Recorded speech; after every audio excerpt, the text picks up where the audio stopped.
suối ngọt ngào, diệu vi hương ngát lối vào cửa không. Sen tươi trắng nhuốm bụi trần, lăng hồn tỉnh thức chuông ngân nhẹ nhàng. Nhiệm quyền ánh sáng từ quang, chắp tay niệm Phật trút ngàn khổ đau. Chắp tay niệm Phật nhiệm màu, thế tôn ân đức biển sâu bao đời. Con thành tâm kính lại ngài, chắp tay niệm Phật hồn tươi trắng rằm. Nam mô Bồ Tát Quán Âm, chắp tay niệm Phật trụ tâm an hòa. Nam mô Bổn Sư Thích Ca, chắp tay niệm Phật tâm hoa cúng dường. Chắp tay niệm Phật mười phương, đạo vàng chân lý mở đường độ sinh.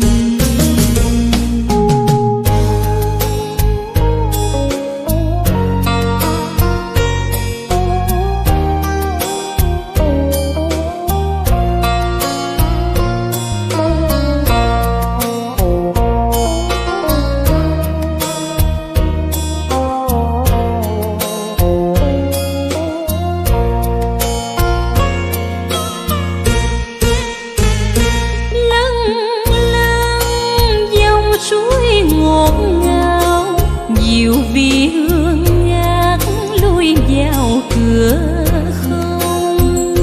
Sen tươi trắng nhuốm bụi trần, lăng hồn tỉnh thức chuông ngân nhẹ nhàng.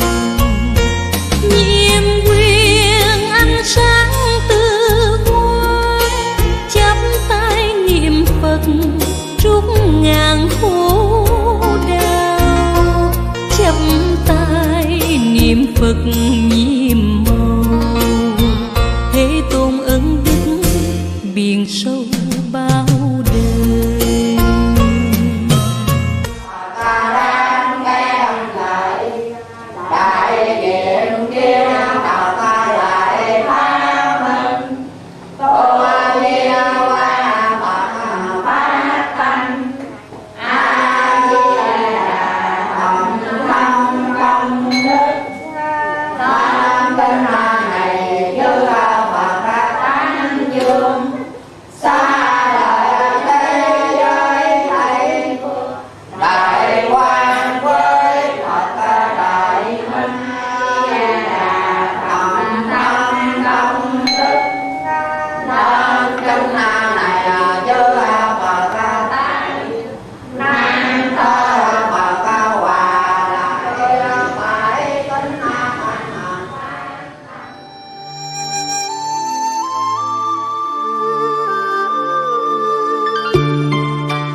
gia đình cô Mỹ Xuân trai tăng cầu siêu cho mẹ là do cô Út Lưu đại diện đọc bài Tắc Bạch. Và 2 là gia đình cô Thảo cầu siêu cho mẹ là bà Mai Thị Thanh pháp danh Hỷ Ngọc, mất lúc 12 giờ 18 ngày 19 tháng 1 năm Tân Mão, hưởng thọ 95 tuổi. Và cha là Trần Trung Liễu, mất ngày 22 tháng 4 năm 1947, hưởng dương 29 tuổi. Gia đình thứ 3 là gia đình cô Ngọc Tịnh, xin cầu siêu cho cha là Nguyễn Chí Nguyện pháp danh Nhân Thuyết, mất ngày 6 tháng 1 năm Tân Mão 2011. Và mẹ là Thanh Thị Tư, mất ngày 3 tháng Chạp năm Giáp Thân, hưởng thọ 78 tuổi. Và cháu là Trần Ngọc Phương pháp danh Diệu Phước. Và 4 là gia đình chị Nhiên cầu siêu cho cha và mẹ. 5 là gia đình Nam Mô A Di Đà Phật. Kính bạch chư thượng tọa Đại Đức Tăng, kính lễ pháp hội. Hôm nay là ngày 30 tháng Giêng năm Tân Mão 2011, được sự chứng minh của chư tôn Đức Tăng Tịnh Xá Ngọc Vân, gia đình chúng con xin thiết lễ trai tăng cúng dường Tam Bảo, nguyện hồi hướng công đức lành cầu siêu cho mẹ và bà của các con là Mai Thị Thạnh pháp danh Hiển Ngọc, từ trần lúc 12 giờ 18 phút ngày 9 tháng Giêng năm Tân Mão, hưởng thọ 95 tuổi. Kính bạch chư tôn Đức Tăng, mẹ và bà của các con là người rất mến mộ đạo Phật và đã quy y Tam Bảo rất lâu và phát tâm trường chay trong mấy mươi năm qua. Lúc lâm chung, bà được ban hộ niệm đến hộ niệm cho bà rất tận tình. Hôm nay trong buổi lễ trai tăng này, gia đình chúng con với một niềm tin sắc son với ban ngôi quý báu, cộng với sức chúa nguyện nguyện màu của chư tăng, cùng với sự trợ lực của quý chư liên hữu phước chúng nhân hải, chúng con tin tưởng rằng hương linh của mẹ và bà của các con sanh niềm hoan hỷ, chuyển biến nghiệp duyên, cảm ứng được sức gia trì của Phật và chư thánh chúng Tây phương, sớm được vãng sanh về thế giới cực lạc liên hoa hóa sanh. Nhân cuộc lễ pháp hội hôm nay là ngày 30 tháng Giêng năm Tân Mão, gia đình chúng con có duyên sự đầu đành lễ xin bài Tắc Bạch. Mô Phật. Tục ngữ có câu uống nước nhớ nguồn, ăn trái nhớ người trồng cây. Qua câu tục ngữ trên, người xưa nhắc nhở làm người phải nhớ đến cội nguồn, nhớ đến ơn những bậc tiền nhân của ông bà tổ tiên đã dạy văn minh đất. Những giá trị vật chất cũng như những về tinh thần có để cho thế hệ mai sau được thụ hưởng. Vì ơn mẹ đó cho nên hôm nay tại đạo tràng Tịnh Xá Ngọc Vân,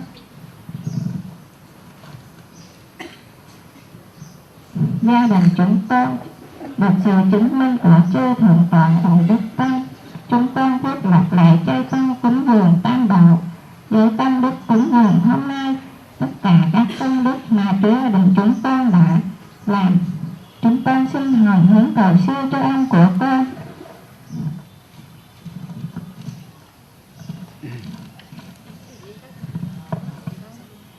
Nhà Quỳnh Giang Xanh hưởng thọ 72 tuổi, mất ngày mùng 2 tháng 2 năm Canh Thân. Và bà của con là Quỳnh Thị Tặng hưởng thọ 60 tuổi ngày 12 tháng 2 năm 67. Với tất cả lòng thành kính, chúng con nguyện cầu hồng ân Tam Bảo chứng minh và gia hộ cho dân linh của ông bà con sớm được siêu sinh về cảnh an lành của Đức Phật A Di Đà. Nam mô Bổn Sư Thích Ca Mâu Ni Phật. Nam mô A Di Đà Phật.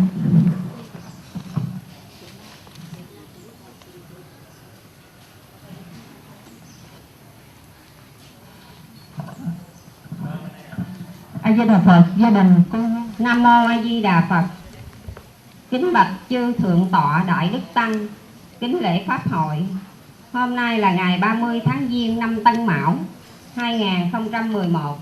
Gia đình chúng con được sự chứng minh của chư tôn đức đạo tràng Tịnh Xá Ngọc Vân, thiết lễ trai tăng cúng dường Tam Bảo, nguyện hồi hướng công đức lành cầu siêu cho cha con là ông Nguyễn Chí Nguyện pháp danh Vân Thiết, mất ngày mùng 6 tháng Giêng năm Tân Mão 2011, thượng thọ 94 tuổi. Mẹ con là bà Thanh Thị Tư, mất ngày mùng 3 tháng Chạp năm Giáp Thân 2004, thượng thọ 78 tuổi. Kính bạch chư tôn đức, đối với đạo Phật, Đức Bổn Sư Thích Ca Mâu Ni thường dạy khuyên mọi người con phải luôn nhớ tri ân báo hiếu với cha mẹ. Vâng theo lời dạy đó, con có thỉnh sư đến tận gia đình con lúc cha con 90 tuổi, tuy già nhưng còn minh mẫn sáng suốt để nghe lời sư khai thị về lẽ sống chết của đời người. Con người hễ có sanh là có tử, nhưng tử ở đây là bỏ cái thể xác cũ để thay một thể xác mới. Linh hồn không có chết mà chỉ siêu hay đọa mà thôi. Kể từ đó, cha con rất tin tưởng đối với ba ngôi Tam Bảo và pháp môn niệm Phật. Ngày hôm nay đây, gia đình chúng con xin thiết lễ trai tăng để cho hương linh cha mẹ con được nghe kinh thỉnh pháp Phật, và nhờ vào sức chú nguyện của chư tôn đức mà hương linh của cha mẹ con sớm được siêu thoát về cảnh giới an lành của cõi Phật. Với tất cả tấm lòng thành kính, ngưỡng mong ơn trên Tam Bảo và chư tôn đức chứng minh. Nam mô A Di Đà Phật. A Di Đà Phật. Gia đình cô Ngọc Tịnh dân là các chư sư vào việc Hồng Ân Tam Bảo, con không biết nói những lời gì thì trước Hồng Ân Tam Bảo, trước các chư đại đức tăng, nhờ sức chủ nguyện của các chư tăng chứng minh cho cha con hôm nay có lễ cho tăng cho cha con là ông Liên Lô Vô, pháp danh Liên Vô, và sau đó cầu siêu cho mẹ con là bà Phan Thị Tân, pháp danh Dương Ngộ, và ông Nguyễn Văn Bố. Nhờ sức qua thần của các chư sư như Hồng Ân Tam Bảo, cho cha con được sớm siêu sinh về thế giới cực lạc của Phật A Di Đà. Nam mô A Di Đà Phật. Con cũng không biết nói những lời gì, những lời hiếu hạnh của con chỉ có bấy nhiêu. Con chỉ biết những lời của quý sư thường dạy cho chúng con và cho con nghe, thì con hiện hôm nay con cũng thành tâm để con thiết lễ cho tăng, để cho cha con được sớm về tây phương cực lạc thành Phật A Di Đà. Nam mô A Di Đà Phật. A Di Đà Phật. Dân thần về dân lời tác bạch vừa xong, về xin mời bạn Sen Vương Thuần đảnh lễ tạ ơn Tam Ba tạ ơn Tam Bảo ba lễ. A Di Đà Phật. Và kính bạch thượng tọa, còn gia đình nữa là gia đình cô Mỹ Xuân, nhờ cô Út Lưu đại diện dùm nhưng bây giờ chưa đến. Kính bạch chư thượng tọa đại đức tăng, kính lễ ông bán vé số khơi cái số hôm nay là ngày 30 tháng 5 Tân Mão 2011. Kính thưa Tam Bảo trang nghiêm thanh cô mới tịnh, vừa rồi gia đình chúng con xin ông thiết bán lễ vé số trai nãy tăng đưa đọc nguyện hồi hướng công đức này để nuôi đó. cầu siêu cho bà bắt ngu đó. dạ. Tâm Hiền Lâm Thị Thường mất ngày 9 tháng 9 năm 2009. Nguyện bái bạch chư tôn đức tăng. Đức Phật có dạy công ơn của cha mẹ thật là to lớn như là trời cao biển rộng. Chính cha mẹ là người đã tạo tác cho con nên hình hài dốc dáng.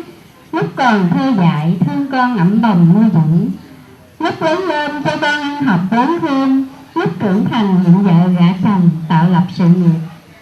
Nói đến công ơn của cha mẹ thật là tràn đầy lo lắng, không có tiết mục nào tả xiết.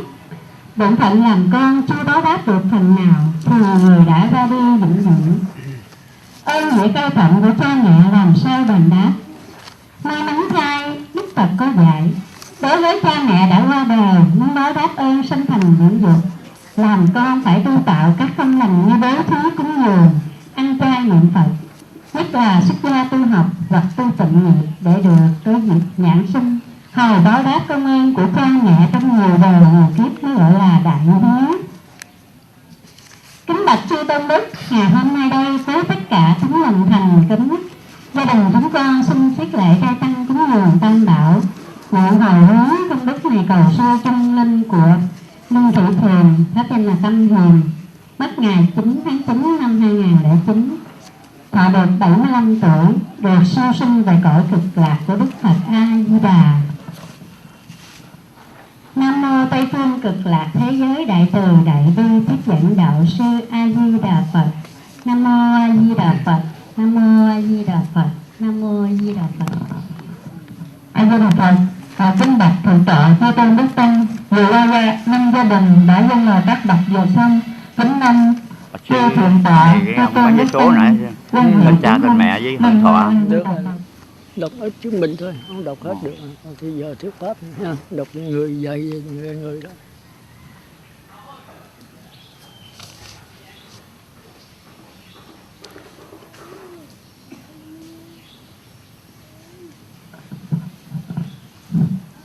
Mô Phật. Kính bạch thượng tọa cùng chư Đức tăng chứng minh cho con đọc phần cầu an, một phần của cầu an và cầu siêu, số còn lại quý sư sẽ chủ nguyện sau. Mô Phật. Cầu an Nguyễn Ngọc Mai 57 tuổi. Cầu an và cầu siêu cô Trầm Thúy Phượng 49 tuổi. Cầu an Khu Minh Chánh 49 tuổi, Nguyễn Thị Ngọc Dung 48 tuổi, Khu Quốc Trân 23 tuổi, Kha Vạn Nguyên 12 tuổi, Kha Hồng Thắng 10 tuổi, Nguyễn Chí Tất 58 tuổi, Nguyễn Thị Cẩm Bình 44 tuổi, Hứa Minh Trang 36 tuổi. Cầu an Nguyễn Hoàng Minh 33 tuổi. Cầu siêu Nguyễn Hoàng Tấn 21 tuổi, lâm chung ngày 30 tháng 4 năm 2004. Cầu an Khu Binh Chánh 49 tuổi, Nguyễn Thị Ngọc Dung 48 tuổi. Và chư thiện nam tín nữ cũng tác bạch và xin cầu an và cầu siêu cho gia đình, gồm có tất cả là 5 gia đình cầu an cầu siêu. Thì tôi cũng xin lặp lại vấn đề cầu siêu trai tăng. Thì theo cái truyền thống khất sĩ đó là của khất sĩ Minh Đăng Quang theo Phật hồi xưa đó, nói truyền Thích Ca Chánh Pháp là làm giống như hồi xưa thôi. Tức là trai tăng không có tiền bạc, chứ phải nhớ cái chỗ đó. Chỉ đãi quý sư một bữa cơm, rồi quý sư thuyết bài Pháp, thế là xong. Còn Phật tử có tác bạch tứ sự đó thì quý sư xin, còn không là thôi. Rồi thành ra cái trai tăng ai cũng có thể trai tăng được. Chỉ đãi quý sư một bữa cơm với món canh, món mặn, món đồ ăn chay đó, mà xào khô mặn thì đủ rồi đó. Còn nếu mình mời Phật tử thì cái đó thì khả năng mình còn không mời cũng được. Nếu mình thấy khả năng mình yếu thì đãi quý sư thôi. Thì không tiền cũng được, 5-10 ngàn cũng được, thấy không? Có bao nhiêu mà làm bấy nhiêu. Nhưng tôi nhắc lại, đạo Phật là đạo của tâm. Thì không phải không tiền là không linh đâu. Linh bất linh là do cái tư tưởng, do cái tâm thành của mình, thấy không? Còn bây giờ cúng cả mấy chục triệu mà cái tâm không thành thì không kết quả, hoặc kết quả rất ít. Còn một người không tiền bạc, hoàn cảnh thôi, chứ đâu phải ai cũng giàu hết. Có người giàu, người nghèo. Nhưng người nghèo mà tâm thành thì kết quả hơn người giàu. Tôi nói sai tôi chịu tội hết. Thành ra tôi nhắc lại, vấn đề trai tăng là ở cái tâm thành kính của mình. Mà thành kính thì phải mình tự làm lấy. Cái đó là cái luật của hồi xưa giờ. Là tức là trai tăng mình phải tự đi mua đồ, không có được đưa tiền giao cho người khác. Thì tức lòng mình không thành kính rồi. Đã thành kính rồi trai tăng mình phải nghỉ một buổi, có 2-3 tiếng hồ thôi, là nghỉ một buổi sáng. Thì tới trưa là 12 giờ là xong hết rồi. Cả năm trời mà trai tăng mình không nghỉ được một buổi sao? Thì cái tâm không có thành kính. Thành kính mà giao tiền cho người ta thì có lực cấm. Thì tôi nói vậy Phật tử làm thì xảy ra cái gì là không có tác bạch mét tôi tôi không có xử vấn đề tiền bạc được. Thì chư tăng không biết vấn đề đó. Còn mình muốn làm nhiều đãi khách, một mình làm không kịp thì cứ mua đồ vô đi. Ở đây Phật tử đông lắm, mình năn nỉ người ta 4, 5, 6, 7, 8 người gì có đủ hết á, người ta nấu tiếp mình. Còn đưa tiền giao người ta đó là nhắm mắt rồi người ta làm sao người ta làm, thì cái này không có thành kính. Tôi hay là tôi không chứng minh, thì tôi cũng xin lặp lại. Còn cái bao thơ tiền là tuyệt đối, dầu có cúng quý sư cũng không nhận nữa. Còn có xin tứ sự thì được, tức là quý sư cần xài gì trong tịnh xá hoặc thuốc men thì Phật tử có bạch xin thì tôi sẽ đưa cái giấy đó rồi Phật tử mua tùy khả năng mình. Nếu mua không đủ thì mua ít thôi. Thí dụ 4-5 món thì mình thấy nó mắc quá, mua một món thôi. Hoặc là nói con không đủ tiền thì thôi. Hoặc là mình đừng có xin tứ sự. Thì nín thinh là tôi không bao giờ dám xin. Còn bạch sư có tứ sự gì không thì tôi tùy thôi xin. Ở đây thì trai tăng thường đó, nếu quý sư có ít xin. Mà đúng ra một người khất sĩ rồi không có xài cái gì hết á, trừ ra một bệnh thuốc rồi. Còn ngoài ra ăn là phải đơn giản, thì Phật tử lo hết rồi, đi 30 ngày xuất bát. Còn mặc thì không được đổi y, nếu chưa tới rằm tháng 7 rất phải giá lại. Tôi nói cái luật đó. Còn ở thì cốc lá đơn sơ ở dưới gốc cây. Ngày đi xin ăn, đêm ngủ dưới gốc cây. Cái cốc là để cho mưa bệnh mấy người lớn tuổi ở, còn tuổi trẻ là không được ở trong cốc. Thì ví dụ coi lại cái khất sĩ Minh Đăng Quang, cái bài luật khất sĩ của sư trưởng Minh Đăng Quang thì chúng ta biết. Thì Phật tử làm sao giúp cho quý sư sống đúng theo luật của Minh Đăng Quang, thì mai ra người học trò khó này có thể đắc quả. Thì quý vị sẽ có thầy giáo hướng dẫn mình. Còn bây giờ chưa phải thầy giáo nữa, chưa có sư nào đắc hết á. Quý sư sao không biết, tôi thì chắc chắn là chưa đắc rồi đó. Thì Phật tử lo cho tôi cũng như người học trò, mà cho nó ăn no đầy đủ quá thì nó làm biến, nó không tu đâu. Còn nếu thiếu thốn quá thì nó khổ hạnh, nó cũng tu không đắc nữa. Thành ra cái trung đạo. Mà trung đạo là gì? Là theo giới luật. Quý vị theo 10 giới quý vị biết rồi đó. Không rớ đến tiền bạc vàng của quý đồ trang sức. Nếu cúng tiền bạc vàng quá thì ổng xài phí. Mà ông sư là bây giờ đưa tôi tiền tôi không biết làm cái gì. Tôi đâu có ghiền thuốc lá, ghiền rượu, ghiền gì đâu. Thì tôi không làm cái gì. Chỉ ngày bữa cơm, mà cơm thì Phật tử đem đến, cái đi bát về rồi Phật tử đem dâng. Chỉ vậy thôi. Rồi ăn sáng giờ, trừ đó bệnh thôi. Còn không bệnh là ăn có một ngọ trưa. Còn nếu công việc nhiều, ốm yếu nó thì được ăn thêm đến tầm sáng. Còn tuyệt đối buổi chiều, buổi tối là không được ăn, trừ đọt bệnh. Thì quý vị coi trong 10 giới đó, chư thiên ăn buổi sáng, Phật ăn giờ ngọ. Giờ ngọ tức là 11 giờ tới 1 giờ, trong khoảng đó phải ăn. Rồi ăn bao lâu cũng được, ăn chậm thì có thể 2-3 giờ cũng còn ăn được. Nhưng mà bắt đầu ăn là phải từ 11 giờ, 11 rưỡi, 12 giờ, 12 rưỡi, 1 giờ. Trong khoảng đó thì được ăn. Còn buổi chiều là ăn của súc sanh. Cái này Phật nói chứ không phải tôi nói. Còn ăn tối, ăn đêm đó là ăn của ngạ quỷ. Thì quý vị tránh cho cái đó, cho quý sư cái chỗ đó. Còn tiền bạc là chư tăng không rớ đến tiền bạc vàng của quý đồ trang sức. Của quý là điện thoại di động, tên xe Honda, xe hơi là phạm giới thứ 10. Thành ra thời buổi này ít ai đắc quả. Không phải là cái đạo quả khó đắc. Nói thời mạt Pháp, thật ra Pháp thì không có mạt. Nhưng mà con người mạt. Con người mê vật chất quá. Vật chất bây giờ nói là quá tiện nghi. Tôi dùng chữ quá đó. Tiện nghi thì tốt, nhưng mà vừa đủ thôi. Còn hồi xưa quá khổ hạnh. Chúng ta thấy Đức Phật hồi mà làm thái tử không bao giờ đắc quả được. Nếu đắc quả thì Ngài ở ngôi vua Ngài tu cũng đắc, không đắc được. Rồi Ngài bỏ đi tu, Ngài tìm đạo không ra. Thì theo cái truyền thống Ấn Độ là phải khổ hạnh mới tìm thấy đạo. Ngài khổ hạnh tới chết giấc, chút xíu nữa là bỏ xác luôn. Rồi tỉnh dậy Ngài mới thấy là không được. Rồi thì từ đó mới ăn một ngày một bữa ngọ trưa. Cũng vừa đủ sống lại vừa trao tâm. Áo đã mặc nhiều năm rách rã, lượm giải bô mà trầm giá khiếu khâu. Thành ra trong cái luật quý vị phải coi.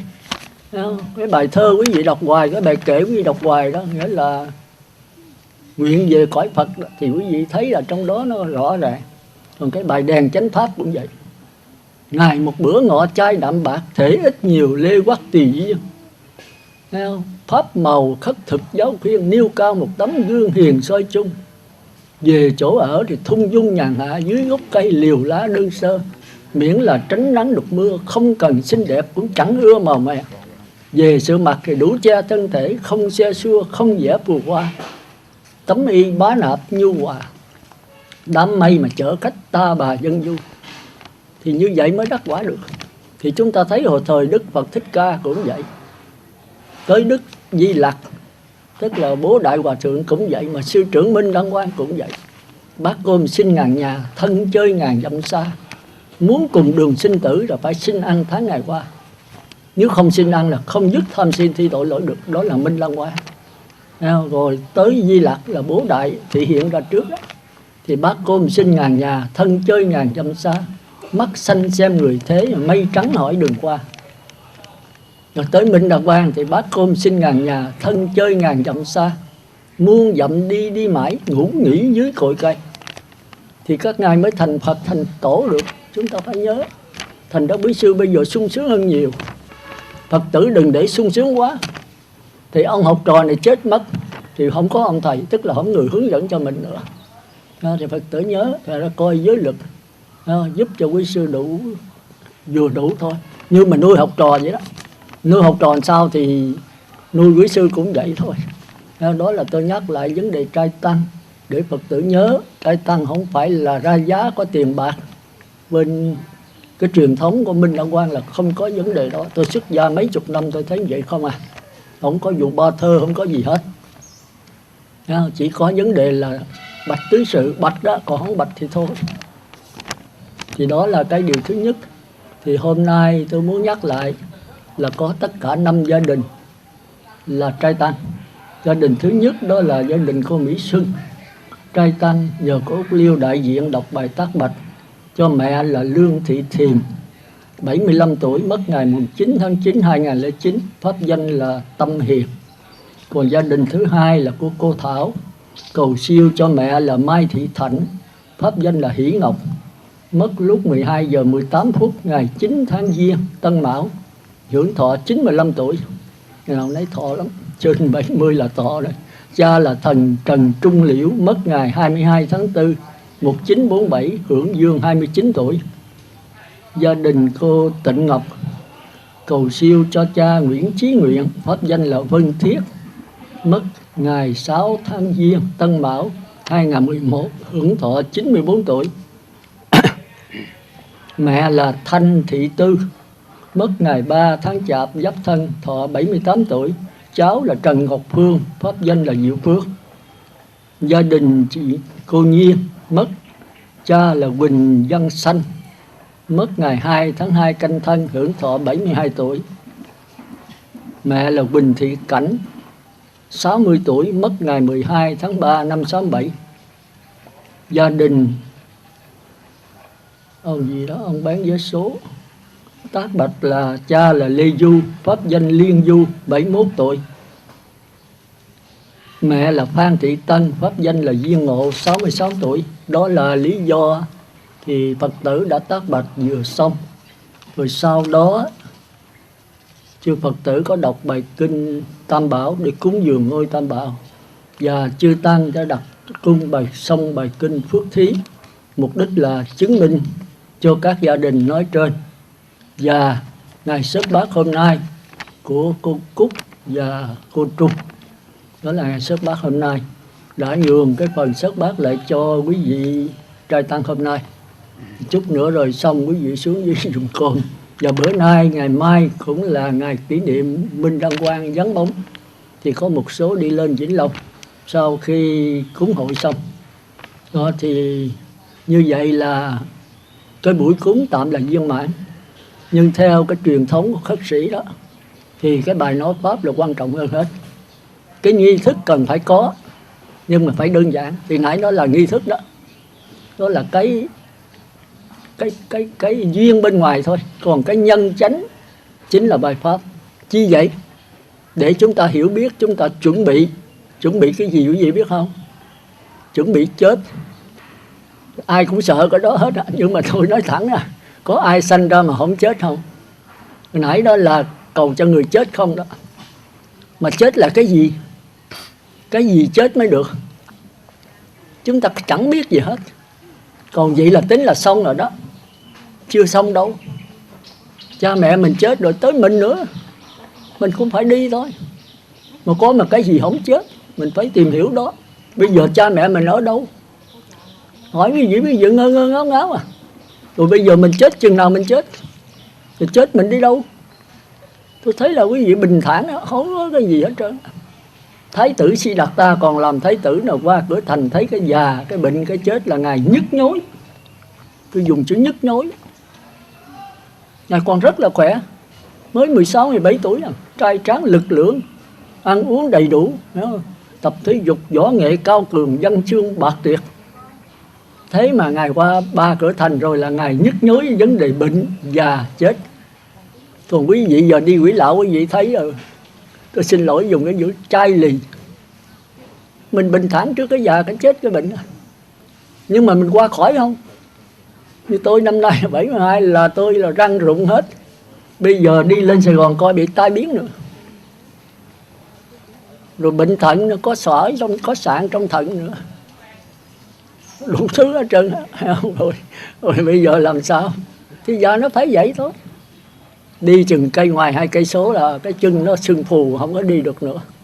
Phải kêu Honda về thôi. Bây giờ ông bên cạnh ông cứ so bóp massage cho tôi có cái máy đó thì đỡ. Nhưng mà rồi vài bữa nó cuốn trở lại thôi. Phải làm dài dài. Người nào cũng vậy. Lên trên bác sĩ trên nói cái này già là phải vậy thôi sư. Già là cái dây thần kinh ốc nó teo lại, kiểu là nhũng não. Nhưng mà sư cũng nhẹ thôi, chưa đến nỗi gì. Chưa đến nỗi mất trí đó. Cũng còn nhớ chút ít. Thành ra bây giờ tôi hay quên lắm.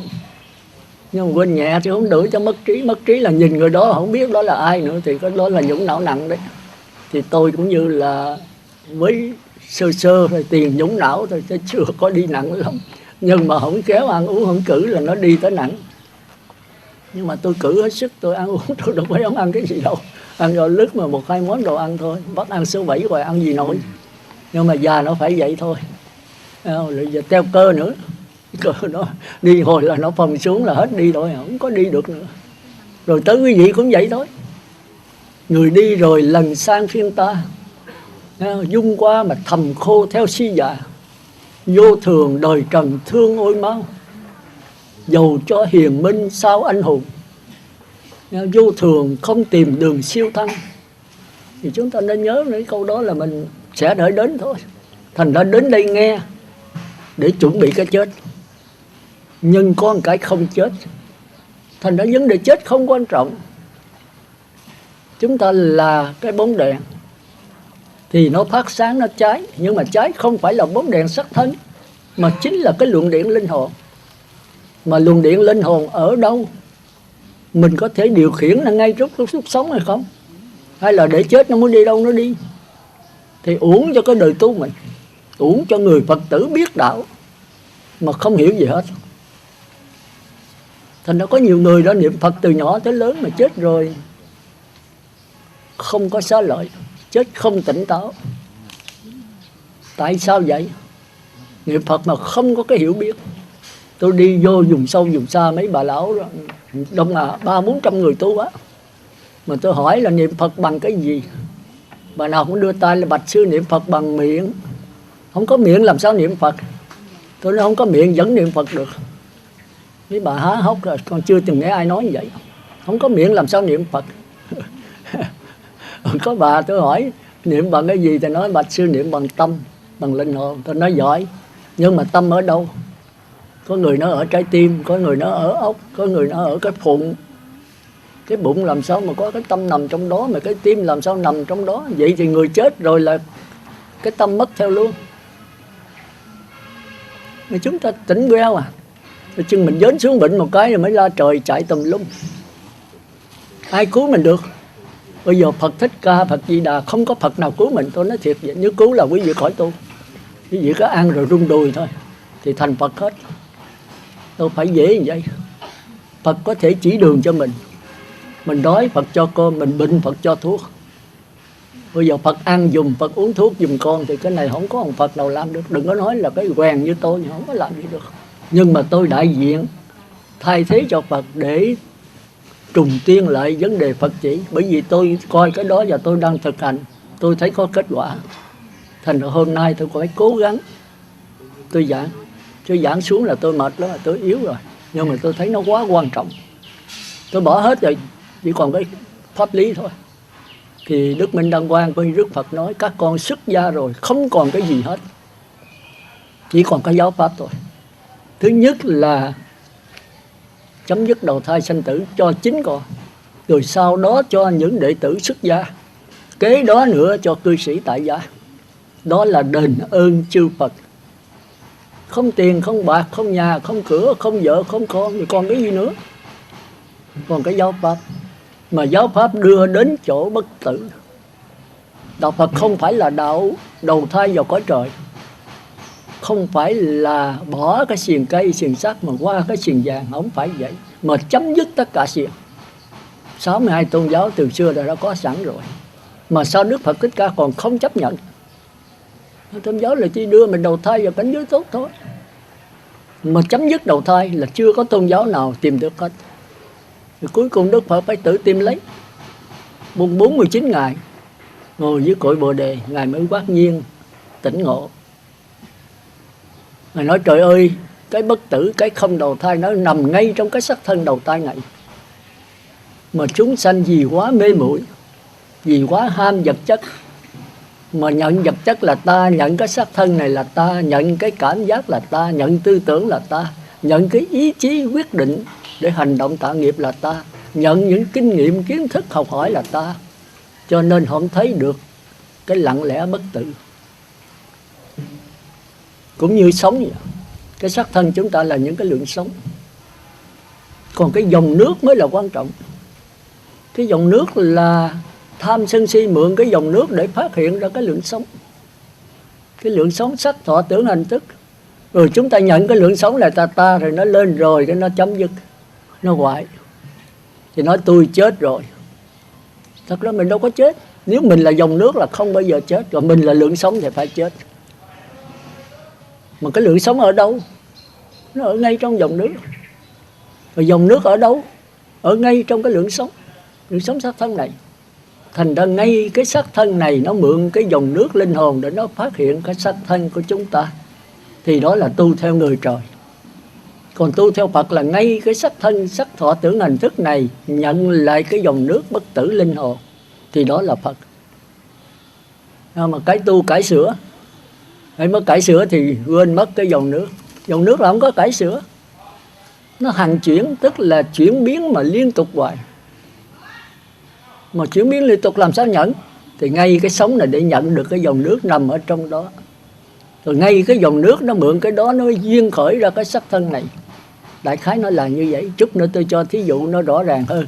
Cái đó là giải thích thôi. Còn thí dụ thực tế ngay trong cuộc sống của chúng ta. Thành ra hôm nay tôi cũng lặp lại chia làm 4 phần. Nhưng mà tôi giảng sâu hơn. Nói tới nói lui hoài cái đó để mà đi vào nhiều khía cạnh sâu xa. Để rồi quý vị, cái đạo Phật đó cần nhất là cái bất biến. Bất biến là cái chiều sâu. Rồi đó mới tùy duyên. Bất biến là A-la-hán. Thì phải đi hung hút vào cái sắc thân trong đại 2 thước này. Nhận thấy cái xác thân này là chưa có cái biết. Mà xác thân này là cái gì? Mắt tai mũi lưỡi thân là sinh lý, địa ngục hữu gián. Mà mắt tai mũi lưỡi này phải có đối tượng của nó. Thì đối tượng của nó là sắc thanh hương vị xúc. Những cái hình tướng, những cái âm thanh, những cái mùi vị, những cái mùi thơm, những cái vị ngon ngọt chua cay và những cái xúc chạm. Thì 2 cái đối tượng này đối tượng với nhau thì mới sinh ra cảm giác được. Mà tất cả cái này đều là không thật, đều nương vào cái linh hồn để mà phát hiện. Thành ra chúng ta không hay biết gì hết. Chúng ta làm cũng như là sống sai chết mộng. Thành ra nó khổ cho đó. Thành ra cái thứ nhất đó để bữa nay là mấy ông bà cầu an cầu siêu cho người quá cố, tức là cha mẹ của chúng ta. Rồi quý vị nghĩ cầu vậy là xong. Chưa xong đâu, còn dài dài. Còn vậy giờ cha mẹ mình ở đâu? Giao cho ông sư. Rồi ông tôi có biết gì đâu. Tôi cầu là tôi cầu vậy đó. Chứ chừng nào tôi đắc La Hán này thì tôi biết bà bây giờ siêu ở đâu. Chính người con trong gia đình phải đành hơn tôi. Sư nói sao kỳ, sư tu giới lực nhiều hơn thì sư đắc quả sư đành hơn. Đắc quả mà tôi quả lưng chừng thôi. Bây giờ nói thánh quả tôi chưa biết tôi có thánh nào nữa. Còn cái rõ ràng nhất là tôi biết là tôi chưa đắc gì hết. Tại sao mà thua quý vị? Tại vì quý vị ở gần cha mẹ hết. Thì lâu lâu chết mới đem vô đây mới cầu tôi có biết cha mẹ sống làm sao đâu. Thì Đức Phật dạy con nhìn cha mẹ mình hồi lúc sống làm sao. Thì cha mẹ chết y gian vậy.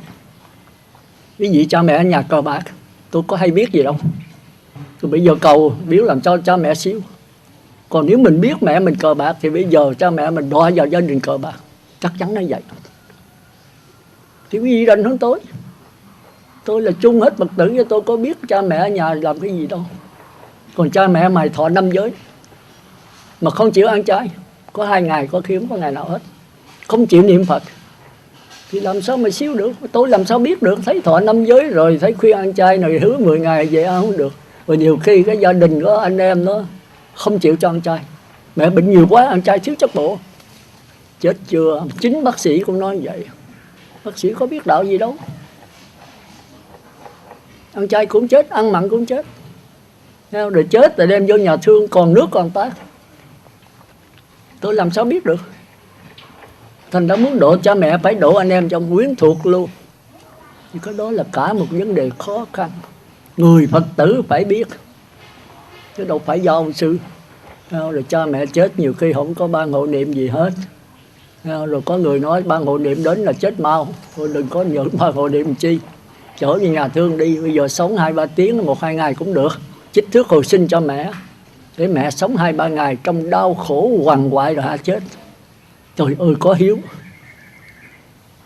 thương mẹ mà hại mẹ.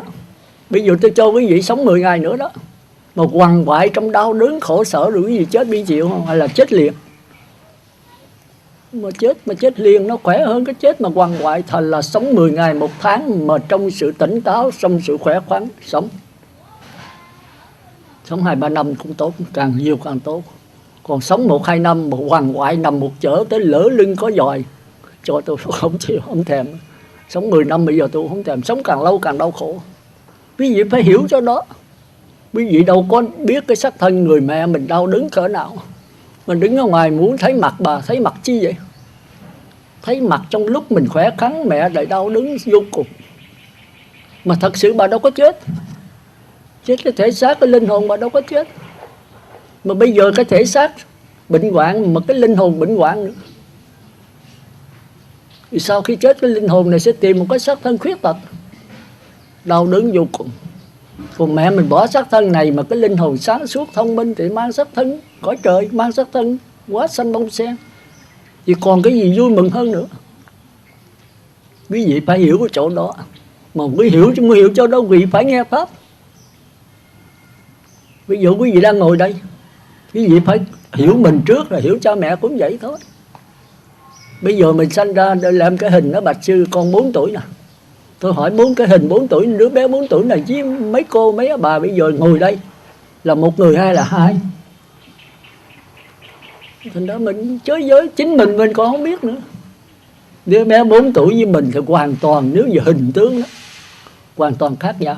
Theo khoa học 7 bữa là đã khác rồi. Cái này 30-40 năm, thằng bé có thước 1, thước 2, mũi còn thò lò. Rồi bây giờ mình 40-50 tuổi rồi, mình xong minh hơn, đầu đó bạc quá râm hết rồi. Mà nói mình với đứa bé này là một thứ làm sao có được. Nhưng mà nếu không một thứ là hai, thì bây giờ đứa bé này hồi 4 tuổi chết, bây giờ mình có ngồi đây không? Tôi nói là không mình. Như vậy thì nói hai là, nói một là sai mà nói hai là trật. Vậy làm sao nói cho đúng? Thì mình phải nói bạch sư cái thể xác cái đứa bé này với thể xác con là hai cái thể xác hoàn toàn khác nhau. Mặt mày nó cho tới quần áo, tới đồ mặc giày dép hoàn toàn khác. Cho tới cái hiểu biết nó cũng khác. Nhưng mà nếu khác thì bây giờ bóp mũi đứa bé này chết hồi 5 tuổi đi. Bây giờ mình có ngồi đây không? Dĩ nhiên không có. Dĩ là còn một cái gì liên tục trong đó. Thì xin thưa cái đó là cái linh hồn. Mà linh hồn ở đâu ra làm sao? Bây giờ có thể nhận được nó hay không? Cái đó mình phải tìm hiểu chứ. Mà nếu không đến đây làm sao hiểu được? Còn đó tôi hỏi cả mấy ông bác sĩ cũng trả lời không xong. Bác sĩ á, cho tới giáo sư, kỹ sư tôi hỏi cũng không trả lời được. Chúng ta nói là chỉ biết bên ngoài thôi, bên trong mình không biết. Mà chính mình bây giờ mình không biết rồi chết đi vậy đâu. Rồi bây giờ mình không biết mình muốn cầu cha mẹ giao cho ông sư đại đi.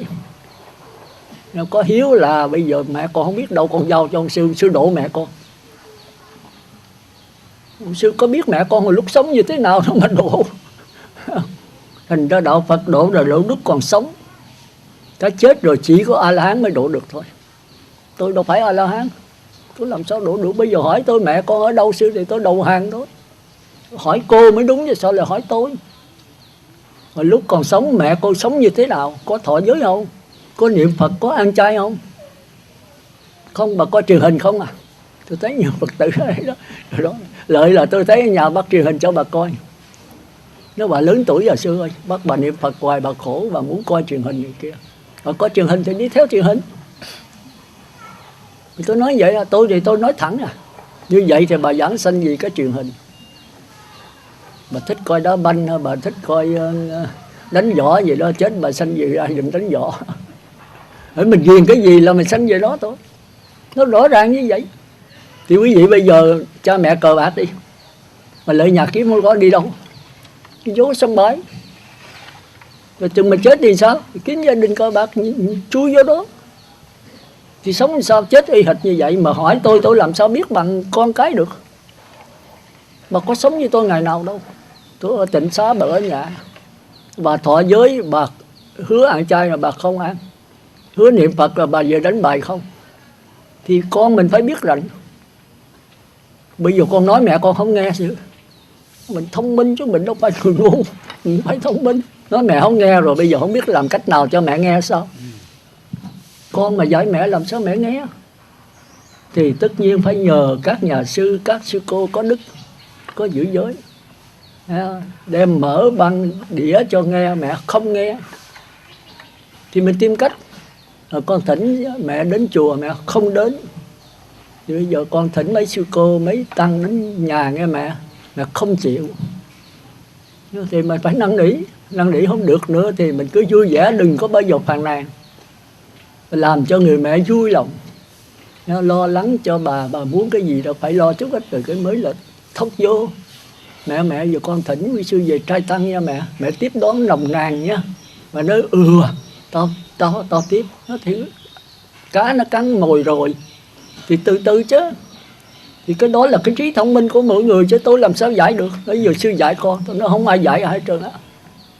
Nếu cô mà giữ năm giới, cô niệm Phật đếm từ 1 tới 10 niệm Phật coi đếm rồi cô xử sự một cách là lũng củng thì cô khổ, gia đình khổ. Thì tại mình thiếu sáng suốt, thiếu thông minh. Vậy thông minh là gì sư? Chừng nào tiếng niệm Phật nhập tâm, như là nhất niệm đấy, định sanh hỷ lạc, thì chừng đó khỏi ai dạy cô. Một người thông minh là ta giải quyết vấn đề thông minh, an ổn cho mình, vui vẻ cho mình, hạnh phúc cho người khác. Bây giờ tôi làm sao giải? Cuộc đời nó đâu phải là nó có khuôn khổ cứng nhắc, nó linh động, nó chuyển biến hoài.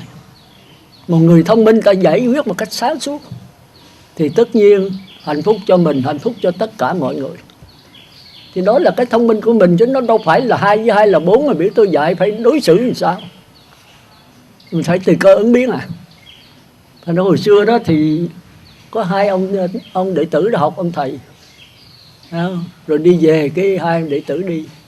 Thì cái ông kia nói là ở trước mình có một con voi. Rồi chút xíu nó con voi này nó mù hết con mắt trái. Rồi chút xíu nó trên voi này có một người đàn bà. Chút xíu nữa còn có một đứa bé nữa. Thì tới chừng đi lẹ rồi rượt kịp thì đúng y chang vậy. Cái thằng kia nói ông thầy này ông bất lương, ông dạy riêng anh mà ông bỏ tôi với anh học mà sao anh hay quá, nói cái gì đúng cái nấy mà tôi chả biết gì hết. Về mấy ông thầy bất công, thầy dạy cho ảnh mà thầy không dạy con. Ông thầy nói con bình tĩnh lại, con khoan có phiền trách thầy, chuyện thì sao kể lại. Thì mới kể là đi ra thấy con voi vậy đó, là biết con voi què chân trái đuôi hết con mắt. Trên lưng voi có người đàn bà và có đứa bé 5-6 tuổi nữa. Tới chừng tụi con đi rượt kịp thì y chang vậy. Con có biết cái gì đâu. Ông thầy mới hỏi đệ tử kia. Đệ tử nói thầy dạy con với anh có một thứ thôi. Thầy dạy cái gì là phải chú ý, nhất tâm vào nhìn tất cả hình tướng bên ngoài mà đoán được bên trong. Thì con thấy cái dấu chân bự con biết là chân voi. Con loại thú này cái chân nhỏ xíu mà con voi chân nó bự lắm. Mà con có đi coi voi thì con để ý thấy cái chân nó, mà anh này đi mà không để ý. Rồi con mắt nó mù đó là bởi vì con mắt trái nó mù, thành ra nó đi nó không thấy những cái cỏ bên trái nó gạt đứt hết. Rồi con nhìn cái cỏ hai bên con biết con voi này nó mù hết con mắt. Trên lưng có người đàn bà với đứa gái là con nhìn cái vết chân nó đi ở dưới đó, người đàn bà cái chân bự mà nó không cho giống, nó thô như người đàn ông. Còn đứa con gái nhỏ thì cái chân nó nhỏ xíu à, mà nói là con gái là cái chân nó ẻo lả hơn. Thì con đoán vậy thôi, và đoán ngay băng hết trơn. Cái này ai dạy mình? Chứ ông thầy chỉ dạy quan sát thôi. Quan sát rồi mình đoán ra. Ông thầy nào dạy đệ tử cũng giống nhau hết. Nhưng mà cái linh động đó là mỗi người mỗi linh động theo mình. Cũng như bác sĩ ra trường mà có nhiều ông rất giỏi.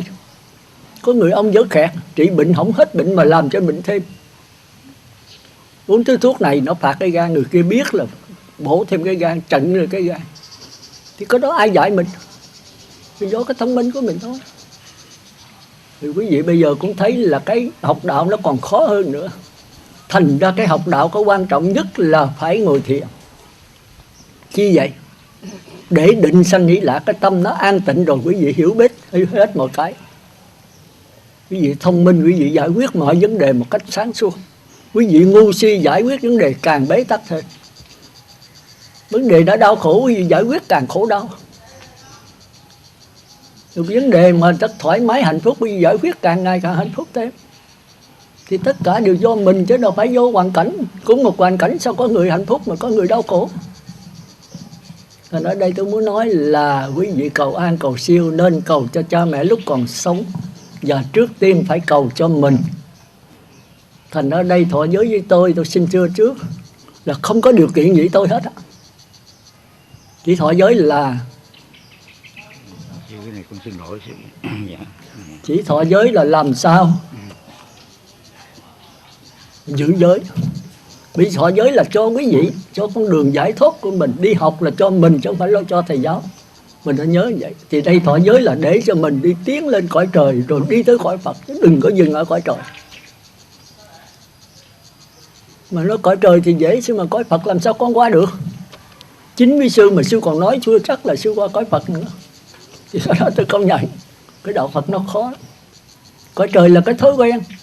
Thì bây giờ có thói quen xấu đê tiện, tôi sửa thói quen tốt cao thượng thì được. Sửa hoài lập hoài thì được thôi.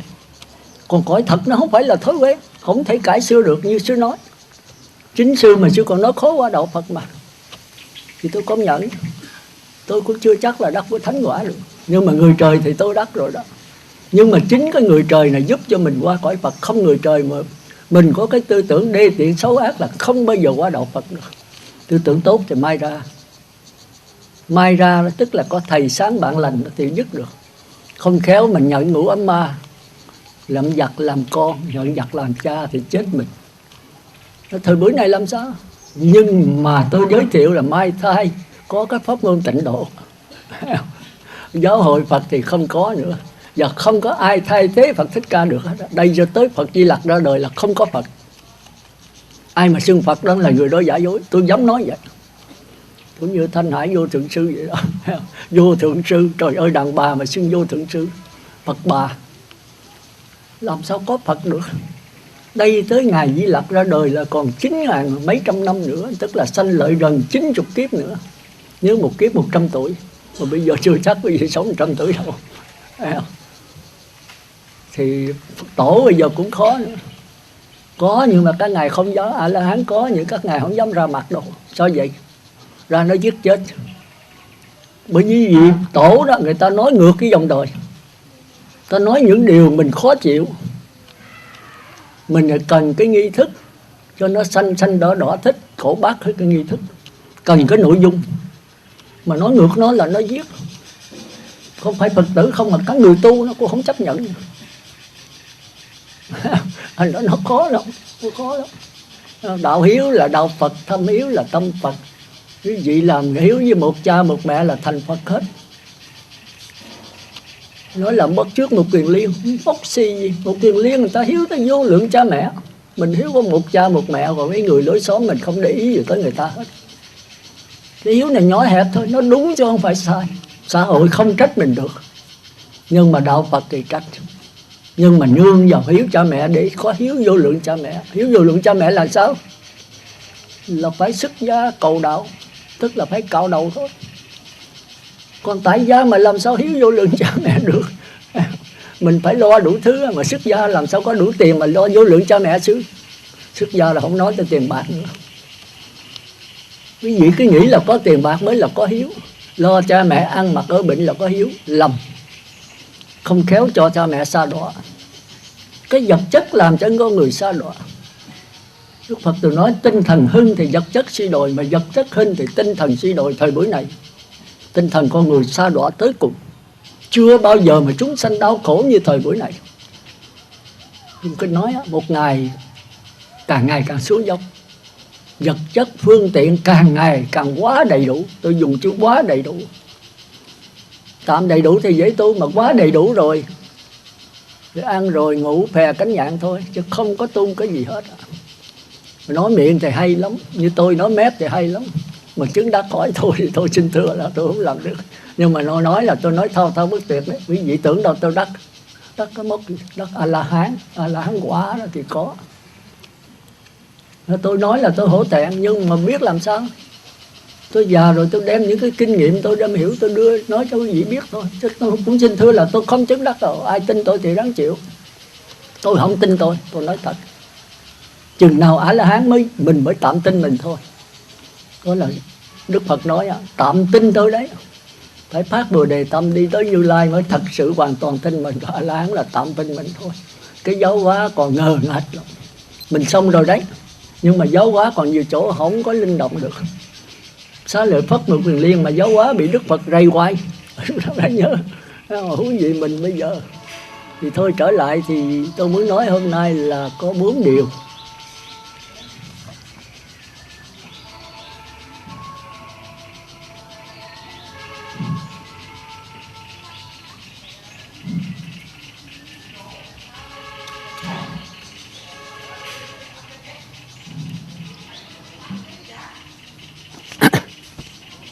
Sau nãy tôi đọc đây là có 5 vị, ở đây có cô Liên Quỳnh, trai tăng hôm nay. Và hồi nãy trong này không có danh sách, có 5 thì có nữa là 6. Thì tính chủ trai tăng hôm nay xin cầu siêu cho cha là Nguyễn Ngọc Toàn, mất ngày 18 tháng Chạp âm lịch năm Canh Dần, hưởng thọ 92 tuổi, nãy không có viết giấy, bị sót tên khi sư đọc danh sách các tín chủ trai tăng hôm nay. Kính xin sư bổ sung công bố trước pháp hội một bậc. Mà nãy không có tác bạch. Cái luật là phải tác bạch thôi. Bây giờ 10 người cũng phải 10 người tác bạch. Có cái cảm tạ thì một người đại diện thôi. Không đọc rồi tôi làm sao biết cái lý do mà trai tăng cho cha hay mẹ. Mà cha mẹ đó là mới chết đây hay là chết đã lâu. Mà chết đã lâu thì trai tăng làm cái gì? Trừ trường hợp mà nằm chim bao thấy hiện hồn về thì có trường hợp đó khác. Bạch sư, cái cô Liên Quỳnh này cổ có chuẩn bị tác bạch nữa sư, cổ cất trong vỏ cổ mà không được nêu lên trong sách cô Dung nè. Dạ. Dạ, là cổ cho nãy không nói, không có hài lòng đó, thì cổ nhờ con bổ sung, sư bổ sung đi. Thì nãy người ta bạch đi, bạch sư còn sót con. Bởi vậy không bạch gì trên đến thinh ai có biết đâu. Thôi được rồi, lỡ vậy thì tôi cũng đọc vậy. Đúng ra là phải tác bạch. Rồi tôi xin nói về vấn đề chim bao luôn nữa, thì tôi quên hoài. Có nhiều người chim bao nằm ở trên chiếu mà có chim bao không. Mà chim bao là cái gì? Nó có 6 trường hợp. Và tôi đọc ở trong di thức đó thì tôi mới để ý. Trường hợp thứ nhất đó là do cơ thể tứ đại bất điều hòa, tức là bệnh đấy, chim bao. Trường hợp thứ hai đó là do đàm nhiều quá, cũng là bệnh đấy, đàm nó lên rồi con người mê sản, chim bao. Lần thứ ba là do gan nóng quá, mê sản, chim bao. Điều thứ tư đó là do sốt nhiều quá mà chim bao. Mấy người nóng sốt thì nói bậy đó, nằm chim thấy tùm lum hết. Rồi điều thứ năm đó là do bao tử nóng quá, chim bao, tức là ngũ tạng không điều hòa. Mấy cái này là chim bao giả dối không? Đừng có tin. Do cơ thể bệnh mà thấy tầm bậy tầm bạ. Còn cái điều thứ 6 đó, chim bao mới đúng. Cái kia là ngũ tạng. Thấy không? Ngũ tạng thì mắt ăn qua gan, tai ăn qua thận, lỗ mũi ăn qua phổi, cái miệng thân qua cái bao tử, thấy không? Cái xác thân ăn qua cái tỳ, thì tim can thì phế thận. Mà 5 cái này mà nó nóng rồi, nó sanh ra sốt rồi thì nó chim bao thấy tầm bậy tầm bạ. Chim bao này không có đúng. Thì quý vị đừng có hỏi, đừng có trai tánh, không có đúng đâu. Có cái chim bao thứ 6. Thì tôi nói nãy heo để ý heo mắt sẽ ăn qua cái gan, thành ra gan nóng thì chim bao đó là ăn qua con mắt đỏ ở trên. Và lỗ tai ăn qua cái thận mà nóng thì thành ra chim bao, lỗ tai ù. Một cái lỗ mũi thì ăn qua cái phổi, vì hơi thở qua cái phổi. Một phổi bệnh rồi thì nó chim bao. Cái lưỡi ăn qua cái tỳ là bao tử nữa đó. Tỳ là cái mía ở dưới bao tử. Thì chim bao. Mắt, tai, mũi, lưỡi, thân thì ăn qua cái bao tử, cái tỳ, cái bao tử. Đó thì nó chim bao. 5 cái này chim bao không có đúng. Đừng có đi cầu an cầu siêu, đừng có đi coi thầy gì hết đó. Do mình mê sản mà chim bao. Cái thứ 6 là chim bao có đấy. Tức là chủng tử nằm trong A Lại Gia thức mình như tôi nói. Ly chết rồi hoặc còn sống thì những cái việc mình làm nó thành ra những cái hột giống. Thì đạo Phật kêu là chủng tử, khoa học kêu là điện tử. Nó mới lọt vào ông A Lại Gia. Khi con mắt mình thấy sắc thì chưa có cái biết. Qua cảm giác là có cái biết chưa phân biệt. Qua tư tưởng bắt đầu mới phân biệt. Rồi tư tưởng mới bài vẽ tùm lum, rồi hợp tác với ý chí là nghiệp. Biểu tác mắt tai mũi lưỡi tạo. Cái thân là thân nghiệp, cái miệng là khẩu nghiệp. Rồi tất cả những cái tạo này do ý, tức là do tư tưởng và mạt na. Mà nếu không có chủng tử ai lại do làm gì được. Thành ra bộ ba này nó hợp tác với nhau thì nó quân tập chủng tử mới vô. Rồi nó sẽ hiện hành ra khi đủ điều kiện. Thành ra lúc ngủ đó, lúc nào ngủ sai. Có 6 trường hợp mà tư tưởng nó không phát hiện là không có chim bao. Lúc chết giấc và ngủ sai mà không có chim bao thì lúc này đó là một cõi trời vô tưởng. 5 trường hợp tôi không nhớ hết. Thì trong lúc ngủ mà chưa sai lắm, cái ý thức mình nó có 2 trường hợp. Trường hợp đới chất chân tỷ lượng, đới chất cảnh thì có đấy, là cha mẹ về báo mộng cho mình. Còn đọc ảnh cảnh tợ tỷ lượng thì cái này tự mình tưởng tượng thôi, nó không có thật. Nó cái chim bao nó phức tạp lắm. Tôi coi di thức lại rồi tôi để ý hoài mà tôi không nhớ. Rồi tôi mới coi di thức với siêu lý, tức là di diệu pháp. Thì nói giảng thì tôi mới thấy là cần phải nói cho Phật tử biết. Thành ra nếu mà đọc ảnh cảnh đới chất thì đọc ảnh không có, nhưng mà thôi cứ tay tăng. Còn mắt tai mũi lưỡi nóng sốt thì thôi đừng có làm, không ích lợi gì đâu. Thành ra nhất là cha mẹ đã chết 3, 4 năm, 7, 8 năm rồi thì có thể tái sanh làm đứa bé trong gia đình mình đó. Mình đâu có hay. Hoặc là con chó, con gà, con heo trong gia đình mình không hay. Thành ra cái đạo Phật tuyệt đối là không được giết, dù lời thú lời người. Rồi quý vị ăn 10 ngày ăn con không nổi nữa thì giết cha giết mẹ mình ăn, mình có biết đâu. Thành ra tôi mới nói là cái linh hồn nó không chết. Một cái linh hồn mà mang hàng tỷ sắc thân. Một cái dòng điện linh hồn có thể mang với hình thức bóng đèn, hình thức quạt máy, hình thức bàn ủi, hình thức tủ lạnh, hình thức radio, vô lượng hình thức. Nhưng mà trong đó có một luồng điện linh hồn thôi. Thì chúng ta phải hiểu cái đó. Thành ra trong lúc mình còn sống, mình đứa bé 5 tuổi với mình bây giờ 50 tuổi là một cái linh hồn thôi. Rồi khi đứa bé chú bà cô này 50 tuổi chết rồi thì cái linh hồn đâu có chết. Nó trở về không gian dưới hình thức luồng linh hồn, luồng điện. Nó dơ dẫn đó thì nếu cái nghiệp của nó chủng tử trong đó là lúc nó cờ bạc thì nó kiếm gia đình cờ bạc nó chui vào đó. Khi có người cha người mẹ cờ bạc giao cấu thì chui vào đó. Còn lúc nó có thân người mà tâm nó là tâm súc sanh, chửi cha mắng mẹ, thì bây giờ nó là con chó, thì chó đực cho cái giao cấu thì nó chung vào đó làm con chó con. Thì tôi hỏi con chó con mình với người còn sống đây là 1 hay là 2? Cái này thì thấy 2 rõ ràng rồi. Tôi là người ta mà sao lại bây giờ con chó? Nhưng mà nếu không có linh hồn tôi làm sao có linh hồn con chó? Thì cũng một cái linh hồn thôi. Rồi con chó này lớn rồi nó chết thì linh hồn nó cũng đâu có chết. Thì nó dơ dẫn. Nếu mà lúc nó sống mà gầm người tu á, nó là con chó trong gia đình chủ có tu á, thì chủ niệm Phật kêu nó lại ngồi nghe, nó lắng nghe thì nó sẽ quân tập bằng cái ý thức và A Lại Gia, nhất là A Lại Gia. thì cái chết nó thể sanh làm người hoặc là làm trời. Thành ra cái đó là có hoàn cảnh may của nó. Chúng ta thấy chim mà nhất là thầy Hòa Thượng Trí Tịnh có nuôi mấy con sáo gì, nó niệm Phật rất hay. Lợi Thâm là cái A Di Đà Phật, A Di Đà Phật, nó niệm vậy đó. Thầy chết muốn biết nó giảng sanh về cực lạc hay không là khi chết đem thiêu nó còn cái lưỡi thành xá lợi. Tôi thấy vậy đó. Thế đó đâu phải chuyện nói chơi. Trong kinh Đệ mà giờ thử mấy con chim mà niệm Phật, mình thử mình chết rồi mình thiêu nó coi, đừng có ăn thịt nó, thì cái lưỡi nó không cháy. Cũng như người chết mà giảng sanh thì xá lợi không cháy, lấy búa đập cũng không bể nữa, đốt bây giờ 1000 độ cũng không chảy nữa. Nó còn hơn là kim cương đó. Kêu là kim cương người ta hay là ngọc người, chúng ta phải hiểu cái đó để rồi thấy vấn đề giảng sanh rất là quan trọng đối với cái thời mạt Pháp này, cái thời mạt rẹp này.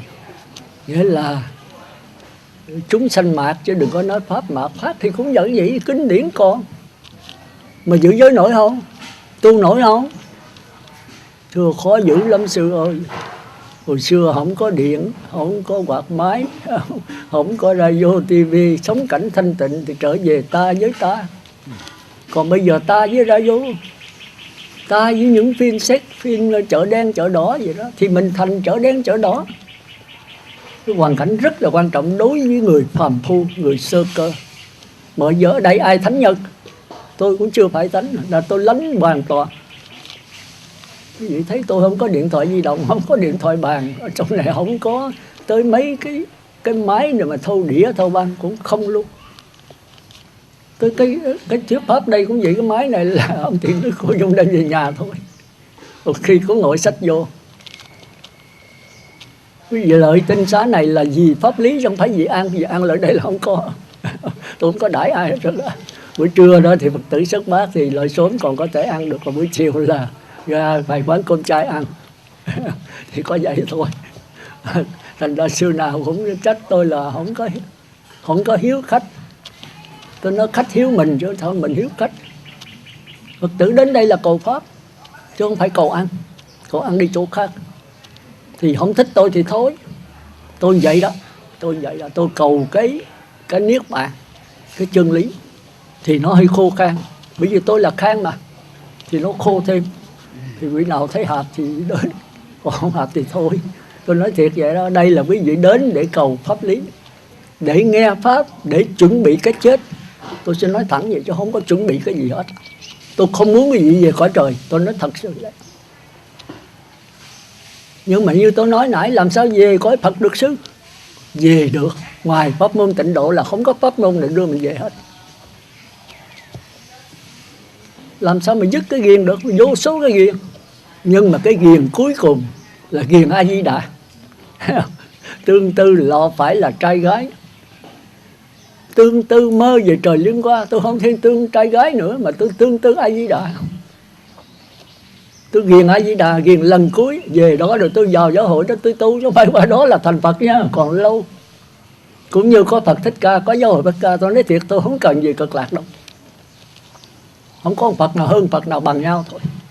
Mà có Phật Thích Ca tôi bảo đảm quý vị xuất gia rồi 100 vị đắc thánh quả hết. 7 bữa à.